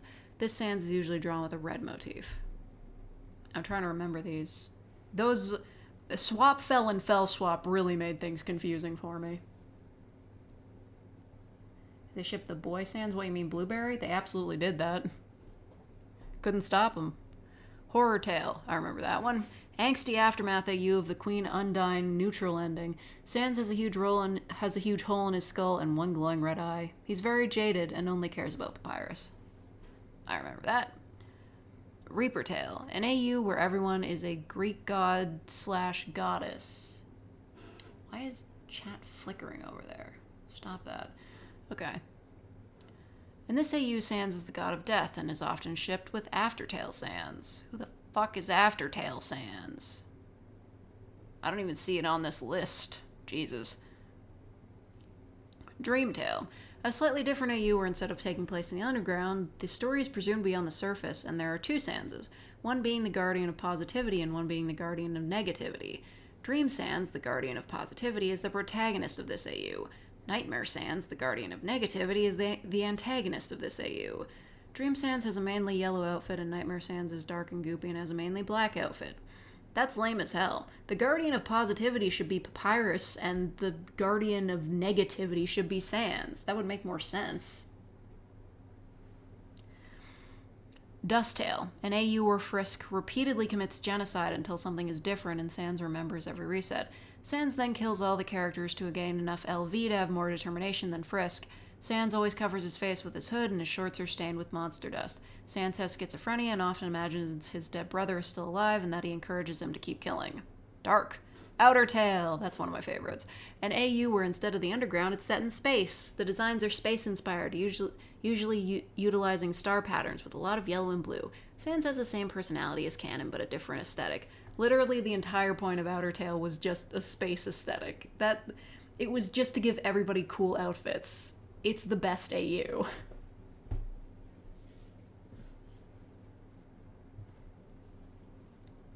Underfresh was weird. Oh yeah, I forgot about Underfresh. Isn't that just like about them being in the 90s? X-Tail. An AU where X-Gaster keeps overwriting the timeline until X-Char goes insane. In this AU, X-Sans, often known as Cross Sans, and X-Chara share a soul. As of Underverse Season 2, Cross Sans wears monochromatic clothing and carries around 2 knives. I don't even know what Underverse Season 2 is. Yeah, Alec, I put you in a 5-minute timeout because you were annoying me. Don't do that again. See Reagan's page for information on the Sexy Man War of 2022. Oh, God.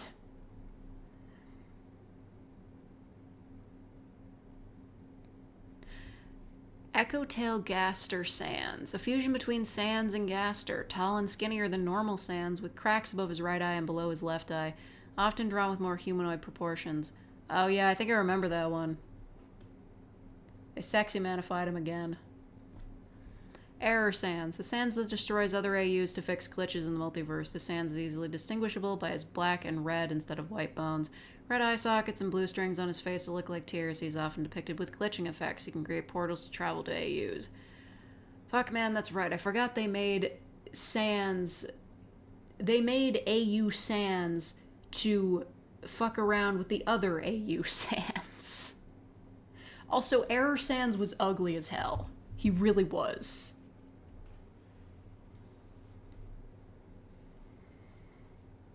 Underfresh Sans is considered an eldritch god by the fandom. What? Oh yeah, I remember Ink Sans. Opposite to the previous Sans, a Sans that protects other AUs and encourages creators to make them. Ink Sans has an ink blot on his right cheek, wears a brown scarf, and often carries around a paintbrush that he calls Broomy. He doesn't have a soul and drinks paint to compensate for this. He can also create portals to travel to AUs. Yeah, that one was kind of dumb. Killer Sans. A Sans from an AU where Chara forced him to repeatedly commit genocide to feel something new. Killer Sans is insane and probably has a personality disorder. Just probably. Killer Sans has a target-shaped red soul and black goop dripping out of his eyes, so he got creepypasted. Fresh Sans, often referred to as just Fresh, this AU along with Error Sans is a prime example of an AU being created just for Sans. Its lore is that Fresh is a parasite, almost always depicted as possessing Sans. He's portrayed as fun with a colorful design and constant use of outdated 90s slang, but also angsty in regard to him being a parasite. This character was inspired off of Dippy Fresh. The fuck? I'm not going into Gravity Falls. You can't make me.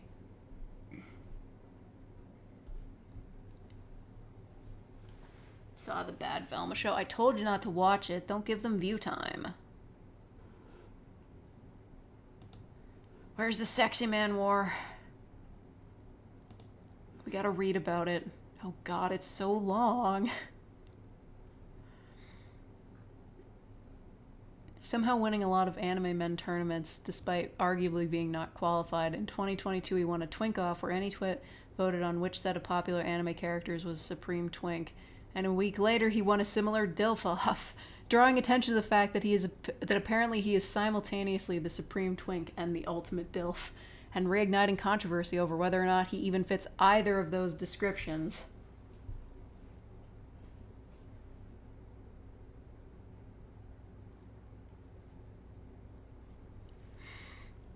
Man. Okay. Right.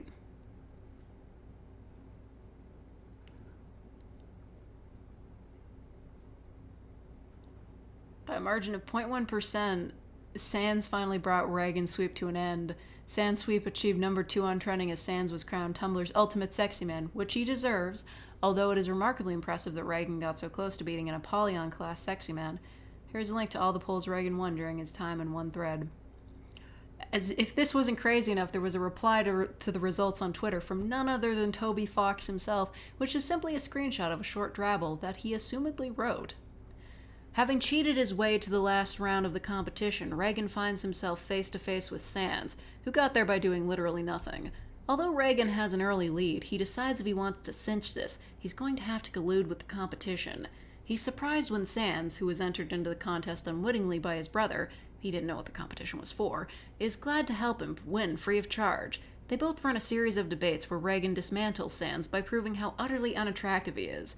As the debates continue, Reagan puts on boy band-style makeup and works out to become extra attractive. However, mysteriously, Sans' vote only seems to be increasing despite this. Sans mentions that Reagan forgot that being unattractive is one of the key tenets of being a popular guy on Tumblr. Emotionally crushed that he possibly ever wasn't attractive at all, Reagan considers falling out of the competition.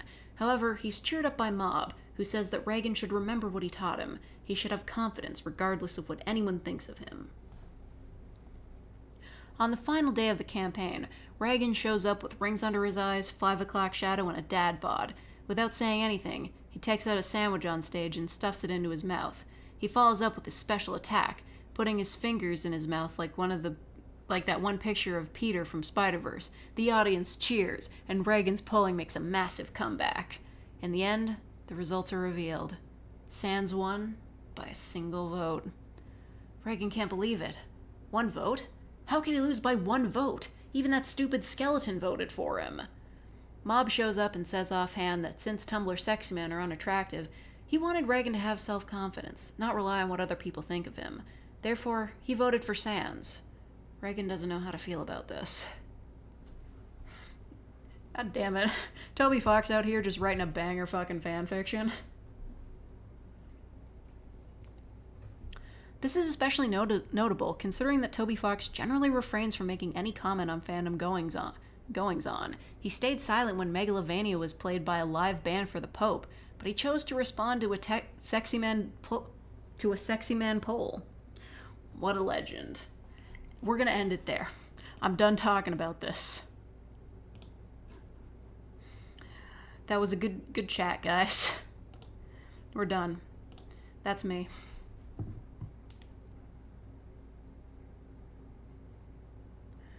While I was talking, I hit a stamina overflow in Ensemble Stars.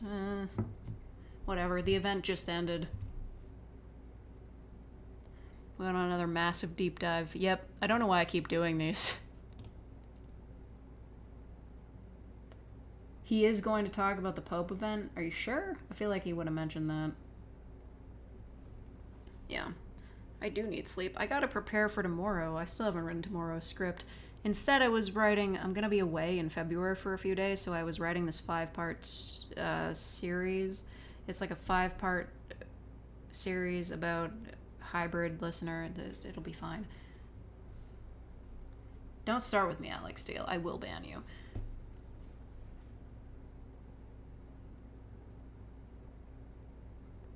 You're being sarcastic. Didn't MatPat give the Pope Undertale? Yeah, we don't need to talk about MatPat. Good lord. Yeah, I wish MatPat would give me a copy of Undertale. That would at least give me some clout. Anyway.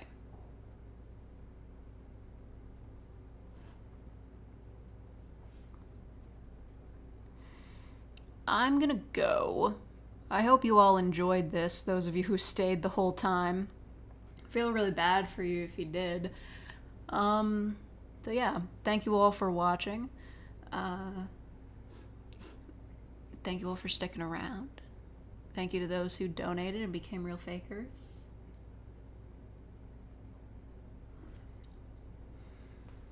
Thank you, Elsie, but no worries, I got this on lock. Don't put me in the sexy wiki, I'm not a character. Alright. So have a lovely night, and we will see you tomorrow. Goodbye.